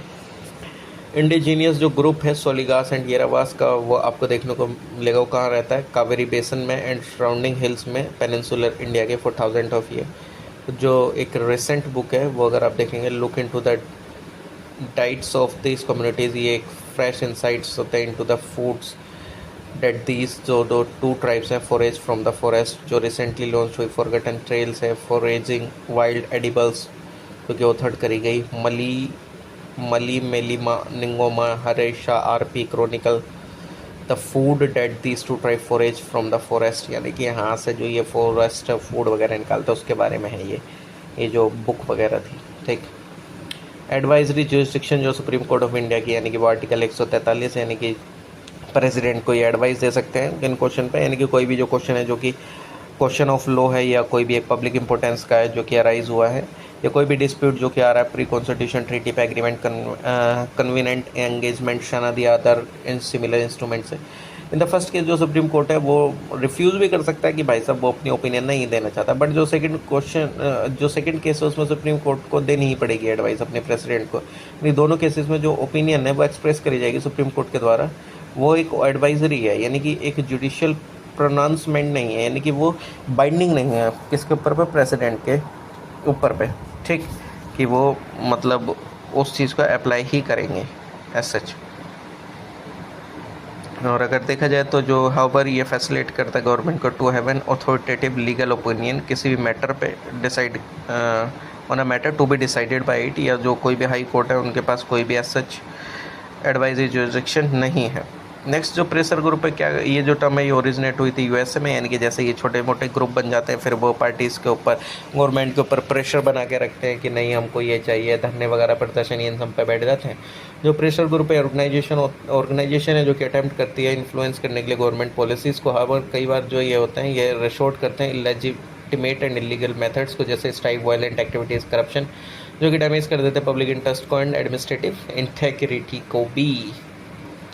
बट अनलाइक पॉलिटिकल पार्टी जो प्रेशर ग्रुप है उनका एम नहीं होता डायरेक्टली कंट्रोल और शेयर करना पॉलिटिकल पावर को। तो ये जो प्रेशर ग्रुप है ये ओपनली क्या करते हैं, पॉलिटिकल स्टांसेस लेते हैं, मोबिलाइज करते हैं पीपल को सपोर्ट में उनके व्यूज़ के, और प्रेशर बनाने पे गवर्नमेंट के ऊपर। इलेक्टोरल रिफॉर्म अगर देखा जाए तो रेफर करते हैं जो कि एक सिस्टमेटिक चेंज एंड इंप्रूवमेंट देखने को मिला इलेक्टोरल प्रोसेस में, सिस्टम एंड लॉज जो कि एनहेंस करते हैं fairness, transparency and efficiency. Election में 2013 में जो सुप्रीम कोर्ट है उसने हेल्ड करा कि जो 4 सीट थी member of parliament and MLAs की उन कन्वेंशन फॉर ऑफेंसेस वो इमीडिएटली डिस्क्वालीफाई करेगी from holding membership of the houses without being giving 3 month for appeal as this case was before. Okay, यानी कि 3 महीने की अपील वगैरह भी नहीं दी गई इस तरीके से, ठीक। जो बेंच था हाई कोर्ट का उसने स्टक डाउन करा इसको एज अनकॉन्स्टिट्यूशनल, क्योंकि जो सेक्शन 8 का 4 था रिप्रेजेंटेशन ऑफ पीपल एक्ट 1951 वो अलाउ करता है कन्विक्टेड लॉ मेकर्स को 3 मंथ का कि भाई साहब वो अपील तो कर ही सकते हैं किसी हायर कोर्ट में। अगर किसी ने उनको डिस्क्वालीफाई कर, मतलब मान लीजिए कि अगर डिस्ट्रिक्ट कोर्ट ने उनको मना कर दिया कि भाई वो उसमें नहीं बैठ सकते, तो उनके पास अपील करने के लिए है हायर कोर्ट, वो हाई कोर्ट जा सकते हैं। हाई कोर्ट ने मना कर दिया तो सुप्रीम कोर्ट जा सकते हैं, जैसे राहुल गांधी जी वाले केस में हुआ था जिस टाइम पर मोदी जी को लेके वो विवाद हो गया था, ठीक। 2013 में सुप्रीम कोर्ट ने अपहेल्ड करा ऑर्डर पटना हाई कोर्ट का, जिसने डिक्लेयर करा था कि कोई भी जो पर्सन उसके पास राइट टू वोट नहीं है बिकॉज वो जेल में है और पुलिस कस्टडी में है, और इन ना जेल और पुलिस कस्टडी, ये एक इलेक्टर नहीं है एंड देयर फॉर वो क्वालिफाइड नहीं है कंटेस्ट करने के लिए इलेक्शन टू द पार्लियामेंट और state legislature. To negate this order of the supreme court, ये जो न्यू प्रोविज़न इंक्लूड करेंगे रिप्रेजेंटेशन ऑफ पीपल एक्ट 1951 में। जो फर्स्ट प्रोविज़न था, इफ़ अगर जो पर्सन है जिसका जो नाम है वो एंटर्ड इलेक्टर रोल में, वो उसको सीज नहीं करा जा सकता to be an elector and member of parliament और स्टेट लेजिस्लेचर, और shall be disqualified only if, अगर वो डिस्क्वालीफाइड होता है अंडर द प्रोविज़न जो कि कंटेंट है एक्ट में, एंड नो अदर ग्राउंड, उसके अलावा किसी भी ग्राउंड पर उसको डिस्क्वालीफाई नहीं करा जा सकता है। कॉन्सिक्वेंटली जो पर्सन जेल में है और जो पुलिस कस्टडी में है वो अलाउड है कि भाई साहब वो इलेक्शन लड़ सकता है। और जो सीलिंग है पार्लियामेंट्री पोल एक्सपेंडिचर पे वो रेस करी गई, पहले 70 लाख थी, 95 लाख कर दी गई बिगर स्टेट में, और 54 लाख से 75 लाख कर दी गई स्मॉलर स्टेट में। तो जो बिगर स्टेट है जैसे Maharashtra, Madhya Pradesh, Uttar Pradesh, West Bengal and Karnataka, and जो स्मॉलर स्टेट हैं गोवा, सिक्किम, अरुणाचल प्रदेश एंड यूटी, ये शायद ऑप्शन ये था कि हर एक जो मेंबर ऑफ पार्लियामेंट है उनके हर एक जगह पे सेम लिमिट है पैसा खर्च करने की इलेक्शन में, लेकिन ऐसा नहीं है। बिगर स्टेट के लिए ज़्यादा है, 70 से 95 लाख कर दी गई, स्मॉलर के लिए 54 से 75 लाख कर दी गई। फैमिली कोर्ट एक्ट 1984 जो कि नेक्स्ट करा गया, प्रोवाइड करने के लिए इस्टेब्लिशमेंट फैमिली कोर्ट के, प्रमोट करने के लिए कॉन्सिलिएशन एंड सिक्योर करने के लिए स्पीडी सेटलमेंट ऑफ डिस्प्यूट जो कि रिलेटिंग है मैरिज एंड फैमिली अफेयर से। जो प्रोविज़न है फैमिली कोर्ट एक्ट 1984 का अगर देखा जाए तो section 31A to exercise the jurisdiction and power जो कि कन्फर्ट करी जाती है उन्हें family court by this act, तो जो स्टेट गवर्नमेंट है कंसल्ट करने के बाद with the high court and by notification shall as soon as may be after the commencement of this act establish करा जाएगा established for every area in the state comprising city या town जिनकी जो population exceed हो जाए 1 million से ज़्यादा, तो वहाँ पे एक फैमिली कोर्ट होना चाहिए। सेक्शन 13 यानी कि notwithstanding anything contained in any law, तो जो कोई भी पार्टी है टू सूट और proceeding before a family court वो एंटाइटल्ड है एज ऑफ राइट जो कि रिप्रेजेंट करा जाए by legal practitioner, provided that if, अगर जो फैमिली कोर्ट है कंसिडर करेगा it necessary in the interest of justice, it may seek the assistance of a legal expert as a amicus Curie. Jurisdiction अगर देखा जाए तो एक्सक्लूसिवली प्रोवाइड करता है within the jurisdiction of the family court, and जो matter relate करता है to matrimonial relief include करता है nullity of marriage, judicial separation, divorce, restitution of conjugal right, declaration as to the validity of marriage or as to the matrimonial status of any person या जो property है spouse उसके of or either of them, declaration as to the legitimacy of any person, guardianship है of a person और the custody है of any minor, maintenance of wife का, children का and parent का, अपील ये it provide for only one right of appeal जो कि लाई करती है हाई कोर्ट में। नेक्स्ट पार्लियामेंट ने इनेक्ट करा वही क्या नाम है एंटी डिफेक्शन लॉ, इसके बारे में मैं ऊपर भी बता चुका हूँ कि किस किस केसेस में वो उसको हम डिस्क्वालीफाई कर सकते हैं। ऑलरेडी हम इसको ऊपर पढ़ के आ चुके हैं, आपको पता भी होगा। लोक अदालत अगर देखा जाए इसको भी हम पढ़ के आ चुके हैं।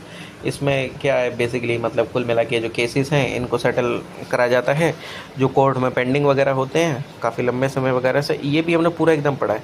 जो इंपॉर्टेंट है तो मैं वो बता देता हूँ। जो परमानेंट लोक अदालत है, जो लीगल सर्विसेज अथॉरिटी एक्ट 1987 जो कि अमेंड हुआ 2002 में, इन्हें प्रोवाइड करा इस्टेब्लिशमेंट परमानेंट लोक अदालत का, जो कि डील करेगा जो कि केस पर्टेनिंग है पब्लिक यूटिलिटी सर्विसेज से। और सेक्शन 22C1 है लीगल सर्विसेज अथॉरिटीज एक्ट 1987 का। लोक अदालत के पास कोई भी जुरिस्डिक्शन नहीं है रेस्पेक्ट ऑफ एनी मैटर जो कि रिलेट करता है ऑफेंस या non on to an offence not compoundable under any law. और सेक्शन 89 जो सिविल प्रोसीजर कोड का 1908 ये ऐड करा गया था अमेंडमेंट से, by the amendment in the code in 1999, ये पावर देता कोर्ट को रेफर करता है dispute to alternative dispute resolution mechanism जैसे कि arbitration, mediation, conciliation, judicial settlement including settlement through Lok Adalat. चलिए आगे देखते हैं। प्ली बार्गेनिंग एक प्रोसेस है जहाँ पे जो एक्यूज है, जो प्रोसिक्यूटर है, वो नेगोशिएट करते हैं डील फॉर गिल्टी प्ली जो कि एक्यूज के द्वारा इन एक्सचेंज फॉर वो कंसेशन मिल जाता है बाय द प्रोसिक्यूटर, एक लेसर पनिशमेंट मिल जाता है। इंडिया में जो प्ली बार्गेनिंग है वो गवर्न करी जाती है code of criminal procedure 1973 and जो प्ली बार्गेनिंग रूल्स है 2017 और ये ऐड करा गया था क्रिमिनल लॉ अमेंडमेंट एक्ट 2005, ये प्रोवाइड करता है प्ली बार्गेनिंग और ये फोर्स में आया था 5 जुलाई 2006 में। सेक्शन 265A टू 265L जो है क्रिमिनल प्रोसीजर कोड का, वो डील करता है with the concept of plea bargaining और ये एप्लीकेबल है टू ओनली ऑफेंसेज जो कि पनिशेबल है with imprisonment up to 7 years या with the fine are eligible. Additionally जो कुछ ऑफेंसेस है जैसे कि कमिटेड अगेंस्ट वुमेन और चिल्ड्रन के एंड जो दोज अंडर स्पेशल लॉज जैसे कि narcotics drug and psychotropic substances act जो कि एलिजिबल नहीं है प्ली बार्गेनिंग के लिए। सो जो प्ली बार्गेनिंग है ये अवेलेबल नहीं है जितने भी ऑफेंसेस हैं सब के लिए। कौन इनिशिएट कर सकता है प्ली बार्गेन प्रोसेस को? जो कोई भी एप्लीकेशन है जो कि फाइल करी जाती है एक्यूज के द्वारा कोर्ट में इन विच जो ये जो ऑफेंसेस है वो पेंडिंग है, ऑफेंसेस पेंडिंग ट्रायल, जैसे कि CRP section 265B। Is it a legal right? क्या ये लीगल राइट है? जो प्ली बार्गेनिंग का ये एब्सोल्यूट राइट एंड ये subjected to the discretion of the court, CrPC section 265B। RoDTEP का मतलब क्या है कि देखो remission of duties and taxes on export product, ये एक न्यू स्कीम है जो कि एप्लीकेबल है फ्रॉम 1 जनवरी 2021। इसने रिप्लेस कर दिया था एग्जिस्टिंग MEIS यानी कि merchandise export from Indian scheme. ये जो स्कीम है ये इंश्योर करती है कि जो एक्सपोर्टर है वो रिसीव करेंगे फंड को on the embedded tax and duty जो कि प्रीवियसली नॉन रिकवरेबल थी। ये इंट्रोड्यूस करी थी विद द इंटेंशन बूस्ट करने के लिए एक्सपोर्ट जो कि रिलेटिवली पुअर थी इन वॉल्यूम प्रीवियसली। ठीक, फीचर्स क्या हैं इस स्कीम के अगर देखा जाए तो ये रिफ़ंड करता है previously non refundable duties and taxes को, जैसे mandi tax, VAT, coal cess, central excise duty and fuel etcetera, और ये अब रिफंडेड होंगे अंडर दिस पर्टिकुलर स्कीम। और जितने भी items under the MEIS and roast CL यानी कि rebate of state and central taxes and levies वो अभी अंडर द प्रीव्यू हुए रोड टैप स्कीम के। रोड टैप जो कि एक बेस्ड ग्लोबली एक्सेप्टेड प्रिंसिपल जो कि टैक्सेस एंड ड्यूटीज़ जो कि should not be exported and taxes and levies जो कि बोर्न है ऑन द एक्सपोर्टेड प्रोडक्ट और शुड बी आइदर एग्जाम्प्टेड और रेमिटेड टू एक्सपोर्टर्स। जो रोड टैप स्कीम है रिबेट करती रिफंड करती है embedded central state and local duties taxes को टू द एक्सपोर्टर जो कि that were so far not being rebated और रिफंडेड। जो रिफंड है वो इशू होगा in the form of transferable electronic scripts. ये जो ड्यूटी है क्रेडिट वो will be maintain and track होगी through an electronic ledger. Idate commission जो कि इस्टेब्लिश्ड हुआ था 2014 में किसी लीडरशिप में भिकू राम जी इडेट की जो कि कंपाइल करता है कि state wide catalogue denotified nomadic and semi nomadic tribe का। अनदर मैंडेट क्या था? रिकॉग्नाइज करना उन टू दोज एक्सक्लूडेड जो कि एक्सक्लूडेड है from schedule caste, schedule tribe and other backward classes categories and recommend करेगा welfare measures for their wellbeing.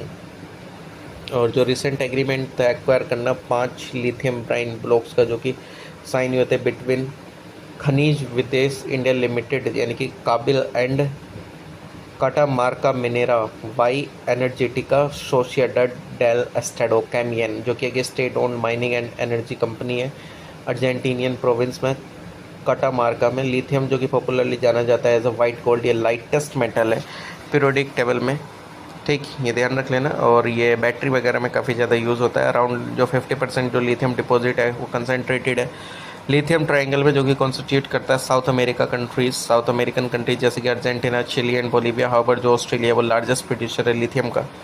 India में जो लिथियम रिजर्व है वो डिस्कवर्ड हुआ था रायसी डिस्ट्रिक्ट में जम्मू एंड कश्मीर में, नागौर डिस्ट्रिक्ट में राजस्थान के, कोडरमा डिस्ट्रिक्ट में झारखंड के, मांड्या डिस्ट्रिक्ट में कर्नाटका के। जो होल्डिंग है फ्री एंड फेयर इलेक्शन की डेमोक्रेसी में, ये मतलब बिसाइड द कॉन्स्टिट्यूशनल प्रोविजन तो जो पार्लियामेंट है उसने इनेक्ट करा representation of people act 1915, representation of the people act 1951। जो representation of the people act 1951 provide करता है, ये कंडक्ट करता है election of the house of parliament and to the house of legislature of each state. जो qualification and disqualification membership की in houses के, जो करप्ट प्रैक्टिसेस एंड जो अदर ऑफेंसेस हैं एट और in connection with such election and जो decision and doubt can dispute की वो राइज होते हैं इन कनेक्शन विद सच इलेक्शन। जो सैलिएंट फीचर्स हैं रिप्रेजेंटेशन ऑफ पीपल एक्ट के 1950 के, उन्होंने कुछ प्रोसीजर बनाया डिलिमिटेशन के कॉन्स्टिट्यूएंसीज के, प्रोवाइड कराया allocation of seat in the house of the people and in the legislative assembly and legislative council of state. उन्होंने लेकर आया procedure preparation of electoral roll and manner of filling seats, lay down करा qualification voters का। Next parliamentary system of government से related है।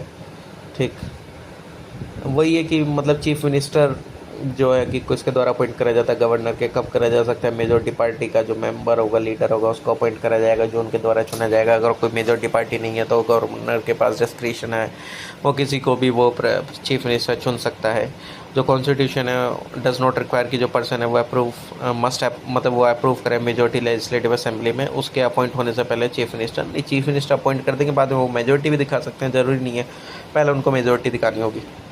Removal of जजेज अगर देखा जाए तो जजेस सुप्रीम कोर्ट का एंड हाई कोर्ट का रिमूव करे जा सकते हैं अपने ऑफिस से प्रेसिडेंट के ऑर्डर के थ्रू, और जो ग्राउंड है रिमूवल का वो दो हैं, मिसबिहेवियर, इनकैपेसिटी। जो प्रेसिडेंट है वो इशू कर सकते हैं removal order only after an address by the parliament और has been presented to him in the same session for such approval. और जो एड्रेस है वो सपोर्ट करा जाना चाहिए स्पेशल मेजोरिटी के द्वारा दोनों सदनों के, और जो मेजोरिटी है total membership of that house and majority जो है not less than 2/3 of the member of that house present and voting, violation of the constitution। और ये एक वैलिड ग्राउंड है इम्पीचमेंट का प्रेसिडेंट के। गवर्नर से रिलेटेड है, नेक्स्ट गवर्नर को अपॉइंट करा जा सकता है and member of the state legislative assembly provide करने के लिए ओवर इट्स प्रोसीडिंग। जिस टाइम पे जो ऑफिस है और both the speaker and the deputy speaker वो वैकेंट हो जाता है तो सिमिलरली वो अपॉइंट कर सकते हैं किसी मेंबर को स्टेट लेजिस्लेचर काउंसिल से प्रिसाइड करने के लिए ओवर इट्स प्रोसीडिंग। जिस टाइम पे जो office are board chairman and deputy chairman vacant हो जाती है सीट, डिसाइड कर सकते हैं on the question of disqualification of member of the state legislature consult करके इलेक्शन कमीशन के साथ। एंड ये नॉमिनेट कर सकते हैं 1/6 of the member of the state legislative council from amongst person जिनके पास स्पेशल नॉलेज और प्रैक्टिकल एक्सपीरियंस हो literature, science, art, cooperative movement and social services में। जो 11th शेड्यूल है वो कंटेन करता है फॉलोइंग 29 फंक्शनल आइटम जो कि प्लेस्ड है within the purview of panchayat, जैसे agriculture including agriculture extension, land improvement, implementation, land reform का, land consolidation and soil conservation, minor irrigation, water management, watershed development, animal husbandry, dairying and poultry, fisheries, social forestry, farm forestry, minor forest produce, small scale industries including food processing industries, khadi, blaze and cottage industries, rural housing, drinking water, fuel and food, roads, culverts, bridges, ferries, waterways and other means of communication, rural electrification including distribution of electricity, non-conventional source energy sources, poverty alleviation program, education including primary and secondary schools, technical training and vocational education, ठीक, adult and non formal education, libraries, market and fairs, health and sanitation including hospital, primary health centre and dispensaries, family welfare, women and child development, social welfare including welfare of the handicapped and mentally retarded, welfare of the weaker section and in particular of the scheduled caste and scheduled tribe, public distribution system, maintenance of community assets। Type of parliamentary committee, standing committee जो होती हैं जैसे financial committee में कौन कौन आती है, public account committee, estimate committee, committee on public undertaking, departmental standing committee में कमेटी टू इंक्वायर वाले में कौन सी committee on petition, committee of privileges, ethics committee, committee जो कि स्क्रूटनाइज एंड कंट्रोल के अंदर में कौन कौन आती है, committee on government assurances, committee on subordinate legislation, committee on paper laid on the table, committee on welfare of एससीज and STs, committee on empowerment of women, joint committee on office of profit, committees जो कि relate करते हैं day to day business से, house के business advisory committee, committee जो कि private member bill and resolution से रिलेटेड, रूल्स कमेटी, कमेटी जो कि on absence of member from sitting of the houses, house keeping committee, और service committee, general purpose committee होती है, house committee होती है, library committee, joint committee on salaries and allowances of member, ad hoc committee में inquiry committee, advisory committee.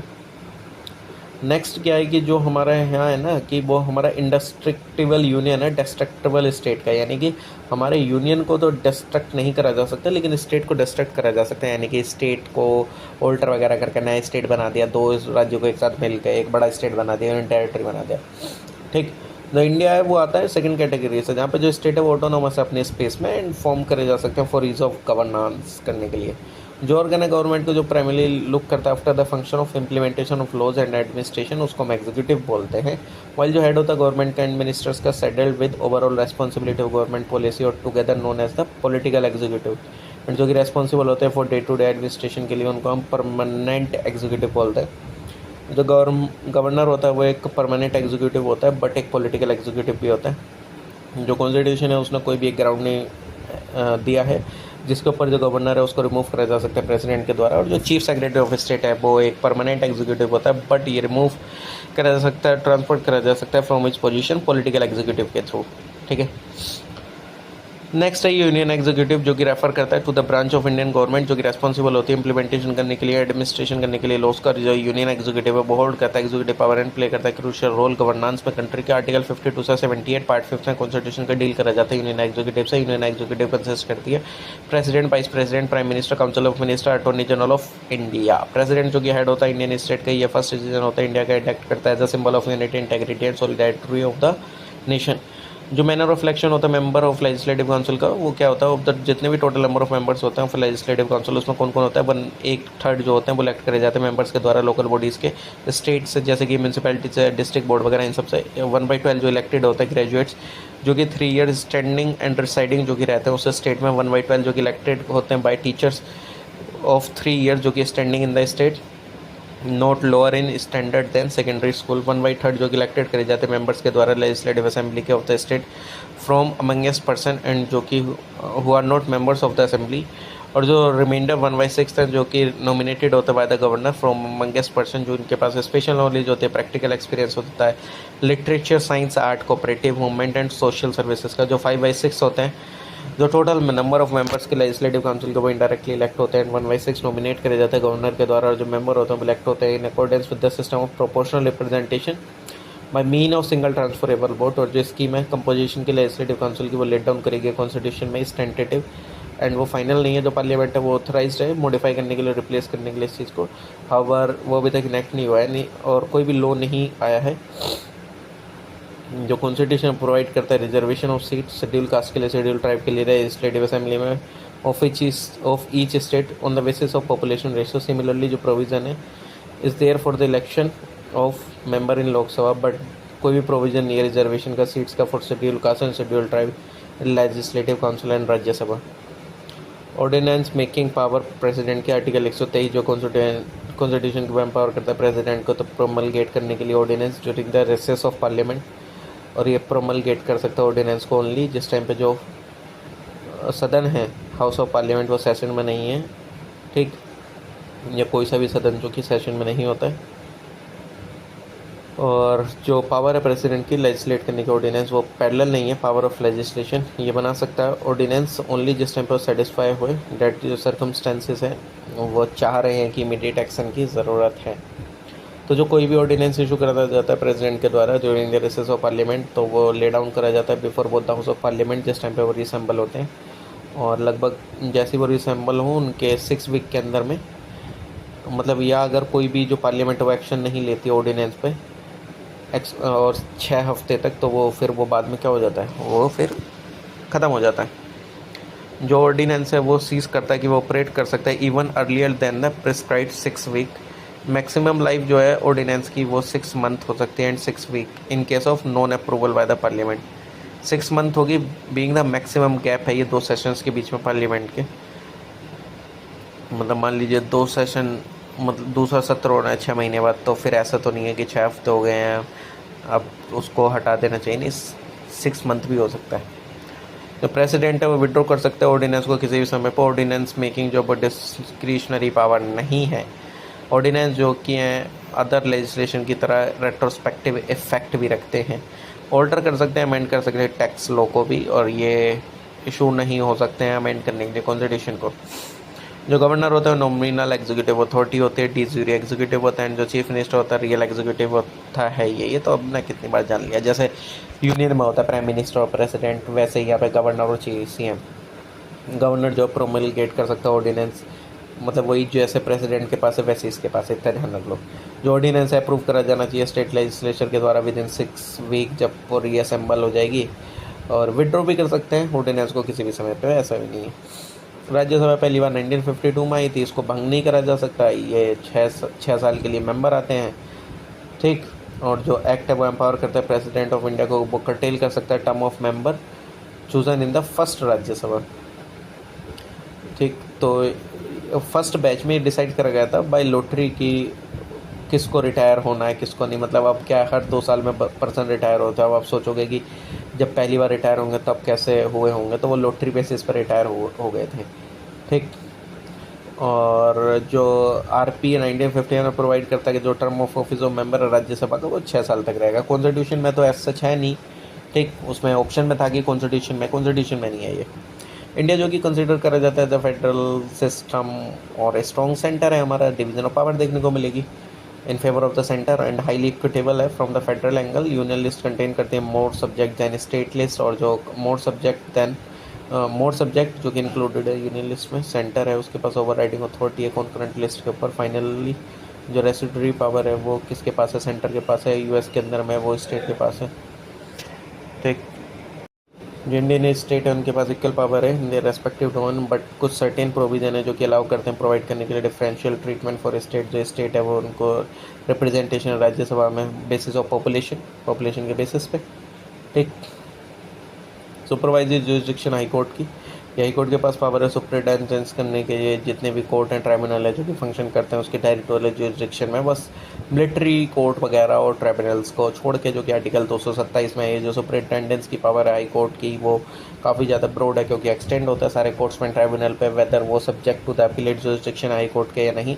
ये cover करता है not only administrative superintendence but also judicial superintendence. और ये एक रिविजनल जुरिस्डिक्शन है, इसमें आप सुयो मोटो ले सकते हैं and not necessarily on the application of party. Judicial review आपको पता ही है भाई साहब, ये पहली बात तो बेसिक स्ट्रक्चर की पार्ट है। जुडिशियल रिव्यू आप किसी का भी कर सकते हैं। जुडिशियल रिव्यू जुरिस्डिक्शन है जो कि इन्वोक हो सकती है इन ऑल द अफॉरमेंशन्ड एक्शंस, किसी में भी हो सकती है भाई साहब। एग्जीक्यूटिव लेजिस्लेटिव एक्शन में भी हो सकती है, is defined under which executive and legislative action are reviewed by the judiciary even though principle of separation of power वगैरह इन सब में भी आप देख सकते हैं एडमिनिस्ट्रेटिव एक्शन जो कि पार्ट है किसके, synonymous of executive action. World economic forum meeting हुई डावोस स्विट्जरलैंड में 1519 जनवरी 2024 के बीच में इंडिया ने पार्टिसिपेट करा। वसुधैव कुटुंबकम हमारा इसमें एक स्प्रिट शेप करना है कॉमन फ्यूचर जो कि मार्क करा गया था ग्लोबल कोऑपरेशन। और one of the key takeaway क्या था इस मीटिंग का, वो अनाउंसमेंट हुआ था लॉन्च का global good alliance for gender equity and equality support के बाद एंड एंडोर्समेंट के बाद WEF and government of India के ग्राम न्यायालय जो कि इस्टेब्लिश होते हैं अंदर द ग्राम न्यायालय एक्ट 2008। जो ग्राम न्यायालय इस्टेब्लिश हुआ था at the grass root level provide करने के लिए एक्सेस जस्टिस को टू द सिटीजन, उनके डोर स्टेप पे एंड इंश्योर करने के लिए अपॉर्चुनिटी सिक्योर करने के लिए जस्टिस जो कि are not denied to any citizen due to, मतलब किसी को भी जस्टिस डिनाई नहीं करा जा सकता उनके social economic and other disabilities के कारण। ग्राम न्यायालय जो कि एक मोबाइल कोर्ट है, ग्राम न्यायालय इस्टेब्लिश होता है हर एक पंचायत पे for every panchayat at intermediate level और a group of contiguous panchayat at intermediate level in a district, और जस्ट जहाँ पे पंचायत नहीं होती है एट इंटरमीडिएट लेवल किसी भी स्टेट में, और for a group of contiguous panchayat. Provision क्या है ग्राम न्यायालय एक्ट 2008 का, सेक्शन 5 जो स्टेट गवर्नमेंट है shall in consultation with the high court appoint करता है एक न्यायाधिकारी हर एक ग्राम न्यायालय के लिए। सेक्शन 11 जो कि नोट विद स्टैंडिंग एनीथिंग जो कि contained in the code of criminal procedure 1973 और जो कोड ऑफ सिविल प्रोसीजर 1908 और जो कोई भी एनी अदर लॉ है for the time being in for जो ग्राम न्यायालय है वो एक्सरसाइज होगा बहुत मतलब एक्सरसाइज करेगा both civil and criminal jurisdiction in the manner and to the extend provided under this act. Zombie virus जो कि एक वो वायरस है जो कि remain viable for 10,000 of years, मतलब बहुत लंबे समय तक रह सकता है। ये फ्रोजन सोइल में आपको परमाफ्रोस्ट वाले रीजन में देखने को मिलेगा जो कि 20% पे देखने को मिलता है अर्थ के नॉर्थन हेमिस्फीयर में। ठीक, अनलीज करता है ये डेडली स्ट्रेन डिसीज़ का जो कि that the present population is not active, मतलब हमारी प्रेजेंट पॉपुलेशन उस चीज़ को हैंडल भी नहीं कर सकती है। ज़ोंबी वायरस इसको हम मैथुसेला वायरस भी कहते हैं। नेक्स्ट चेयरपर्सन वगैरह से रिलेटेड है पंचायत के एट द विलेज लेवल, ये इलेक्ट होते हैं इन सच ए मैनर की जो स्टेट लेजिस्लेचर डिटरमाइन करती है। स्टेट इलेक्शन कमिश्नर जो कि इंडिपेंडेंट ऑफिसर है एंड ये लिंक नहीं है टू नोर इज ऑफिसर, मतलब किसके कंट्रोल में, इलेक्शन कमीशन ऑफ इंडिया के। ये दोनों अलग अलग सेपरेट बॉडी हैं। ठीक है, जो रिजर्वेशन है 1/3 ऑफ द सीट्स का वो वुमेन के लिए, not merely in the general category of seats but also with in the seats जो कि रिजर्व है for schedule caste, schedule tribe and backward caste. इसका मतलब ये है कि जो सीट जो कि रिजर्व है simultaneously for a women candidate and one belonging to the schedule caste और शेड्यूल ट्राइब, कोई भी पर्सन सेल बी डिस्क्वालीफाइड हो सकता है on the ground that वो less than 25 year of age if he has attained the age of 21 years। मतलब किसी भी पर्सन को इसलिए डिस्क्वालीफाई नहीं करा जा सकता है कि भाई साहब आप 25 साल से कम के हो, क्योंकि इसके चाहिए 21 साल, भाई 21 साल की उम्र वो अटेन कर चुका है। ठीक, मिनिमम एज का जो रिक्वायरमेंट है वो 21 साल का। फाइनेंशियल इंक्लूजन जो है, मतलब अगर देखा जाए तो कि लोगों के बीच में फाइनेंशियल मतलब लोगों को बैंकिंग चीज़ों से जोड़ना वगैरह, तो जो पेटीएम पेमेंट बैंक है वो differentiated bank, Paytm payment bank बोल रहा हूँ, जो पेमेंट बैंक है वो डिफरेंशिएटेड बैंक है, जो कि कंसेप्चुलाइज करेगी आरबीआई के द्वारा रिकमेंडेशन पे नचिकेत मोर कमेटी की। मेन ऑब्जेक्टिव पेमेंट बैंक है ताकि वाइडन करना, स्प्रेड करना पेमेंट का एंड फाइनेंशियल सर्विसेज का स्मॉल बिजनेसेस में, लो इनकम हाउस होल्ड में एंड माइग्रेंट लेबरर वर्कफोर्स में सिक्योर करना टेक्नोलॉजी ड्रिवन एनवायरनमेंट। ठीक, 2 लाख रुपए तक का कर सकते हैं, एक्सेप्ट कर सकते हैं डिपॉजिट वगैरह, जो करंटली लिमिट है। ठीक, और हाउएवर ये एक्सेप्ट नहीं कर सकते हैं, they can not accept time and NRI deposits. ये जो बैंक है can not issue loan and credit card वगैरह नहीं कर सकते, ये इशू कर सकते हैं ATM card, debit card and provide कर सकते हैं ऑनलाइन और मोबाइल बैंकिंग सर्विसेज को। नेक्स्ट है 91 अमेंडमेंट एक्ट 2003, ये आपका डिस्क्वालिफिकेशन वाले से रिलेटेड था। ठीक है, 2/3 बंदे मतलब 2/3% जो हैं वो अगर एक साथ अलग हो जाते हैं तो उनको डिस्क्वालीफाई नहीं करा जा सकता। 164 क्लियरली स्टेट करता है जो council of minister collectively responsible है लेजिस्लेटिव असेंबली के स्टेट की। इसका मतलब ये कि जितने भी मिनिस्टर हैं वो जॉइंट रेस्पॉन्सिबिलिटी दिखाते हैं लेजिस्लेटिव असेंबली के लिए, जितने भी सारे एक्ट हैं, ओमिशन एंड कमीशन वगैरह इन सब के लिए। अभी रिलोकेट करने के बाद डियर को कटक से स्टेट गवर्नमेंट प्लान कर रही है इंट्रोड्यूस करने के लिए सांबर एंड गोर, जिसको बिशोन बोलते हैं, इन द चंद का डंपारा वाइल्ड लाइफ सेंचुरी। ये स्प्रेड है 194 स्क्वायर किलोमीटर एरिया में। चंद का डंपारा सेंचुरी जो कि होम है काफ़ी सेवरल वाइल्ड लाइफ स्पेसीज का, including elephant, barking deer and porcupines among others. ये लोकेटेड है खुर्दा डिस्ट्रिक्ट में, उड़ीसा के, रिप्रेजेंट करता है नॉर्थ ईस्टर्न लिमिट को, ईस्टर्न घाट की। ये एक होम है to a number of threatened wild animals and birds का। अकॉर्डिंग टू आर्टिकल 190 ये क्या बोलता है कि जो हाउस है स्टेट लेजिस्लेचर का वो डिक्लेयर कर सकता है कि जो सीट है मेंबर की, the seat of a member vacant if, अगर वो एब्सेंट हो जाता है 60 दिन तक बिना किसी परमिशन के, तो उसको बोल दिया जाएगा भाई साहब ये सीट खाली होगी या नया इलेक्शन होगा। 174 गवर्नर टाइम टू टाइम क्या कर सकता है, समन करता है हर एक हाउस को, स्टेट लेजिस्लेचर बुलाता है, और जो मैक्सिमम गैप है 2 सेशन के बीच में 6 महीने से ज़्यादा नहीं हो सकता है। और स्टेट लेजिस्लेचर जो कि मीट करेगी एटलीस्ट ट्वाइस अ ईयर, और जो सेशन है स्टेट लेजिस्लेचर का वो कंसिस्ट करता है काफ़ी सारी मीटिंग्स। पार्लियामेंट जो कि प्रिस्क्राइब करती है several additional disqualification in the representation of people act 1951। अगर वो फाउंड हो जाता है गिल्टी सर्टेन इलेक्शन ऑफेंसेस में, करप्ट प्रैक्टिसेस में इलेक्शन के, और अगर वो कन्विक्टेड नहीं पाया जाता है, have not been convicted for any offence और रिजल्टिंग इन इम्प्रिजनमेंट 2 या 2 से ज़्यादा साल का। ठीक, बट जो डिटेंशन है पर्सन का वो प्रिवेंटिव डिटेंशन लो है, तो वो डिस्क्वालिफिकेशन नहीं होगा। और वो फेल हो जाता है, ही मस्ट नॉट हैव, मतलब वो फेल हो जाता है lodge an account of his election expenses, मतलब वही एक्सपेंसेस वगैरह ये सब नहीं दिखाता अच्छे से ये सारी चीज़ें। और गवर्नमेंट के कॉन्ट्रैक्ट वगैरह वर्क और सर्विसेज में इंटरेस्ट है उसका एक तरीके से, या ऑफिस ऑफ प्रॉफिट है किसी भी गवर्नमेंट ऑपरेशन में जिसमें गवर्नमेंट का लगभग 25% का शेयर है, या डायरेक्टर है, मैनेजिंग एजेंट है उसका, तो डिस्क्वालिफिकेशन हो सकता है, डिसमिस हो सकता है from government services for corruption disloyalty दिखाने के लिए स्टेट के अगेंस्ट में। कन्विक्ट है यदि वो प्रमोट करने के लिए एनिमिटी किसी 2 ग्रुप्स के बीच ऑफेंसेस और ब्राइवरी, पनिश्ड है प्रीचिंग एंड प्रैक्टिसिंग करने के लिए सोशल क्राइम वगैरह, या जो वेदर जो member has become subject to any of the disqualification, जो गवर्नर का डिसीजन होगा फाइनल होगा, पर वो ऑब्टेन कर सकता है ओपिनियन इलेक्शन कमीशन की भी।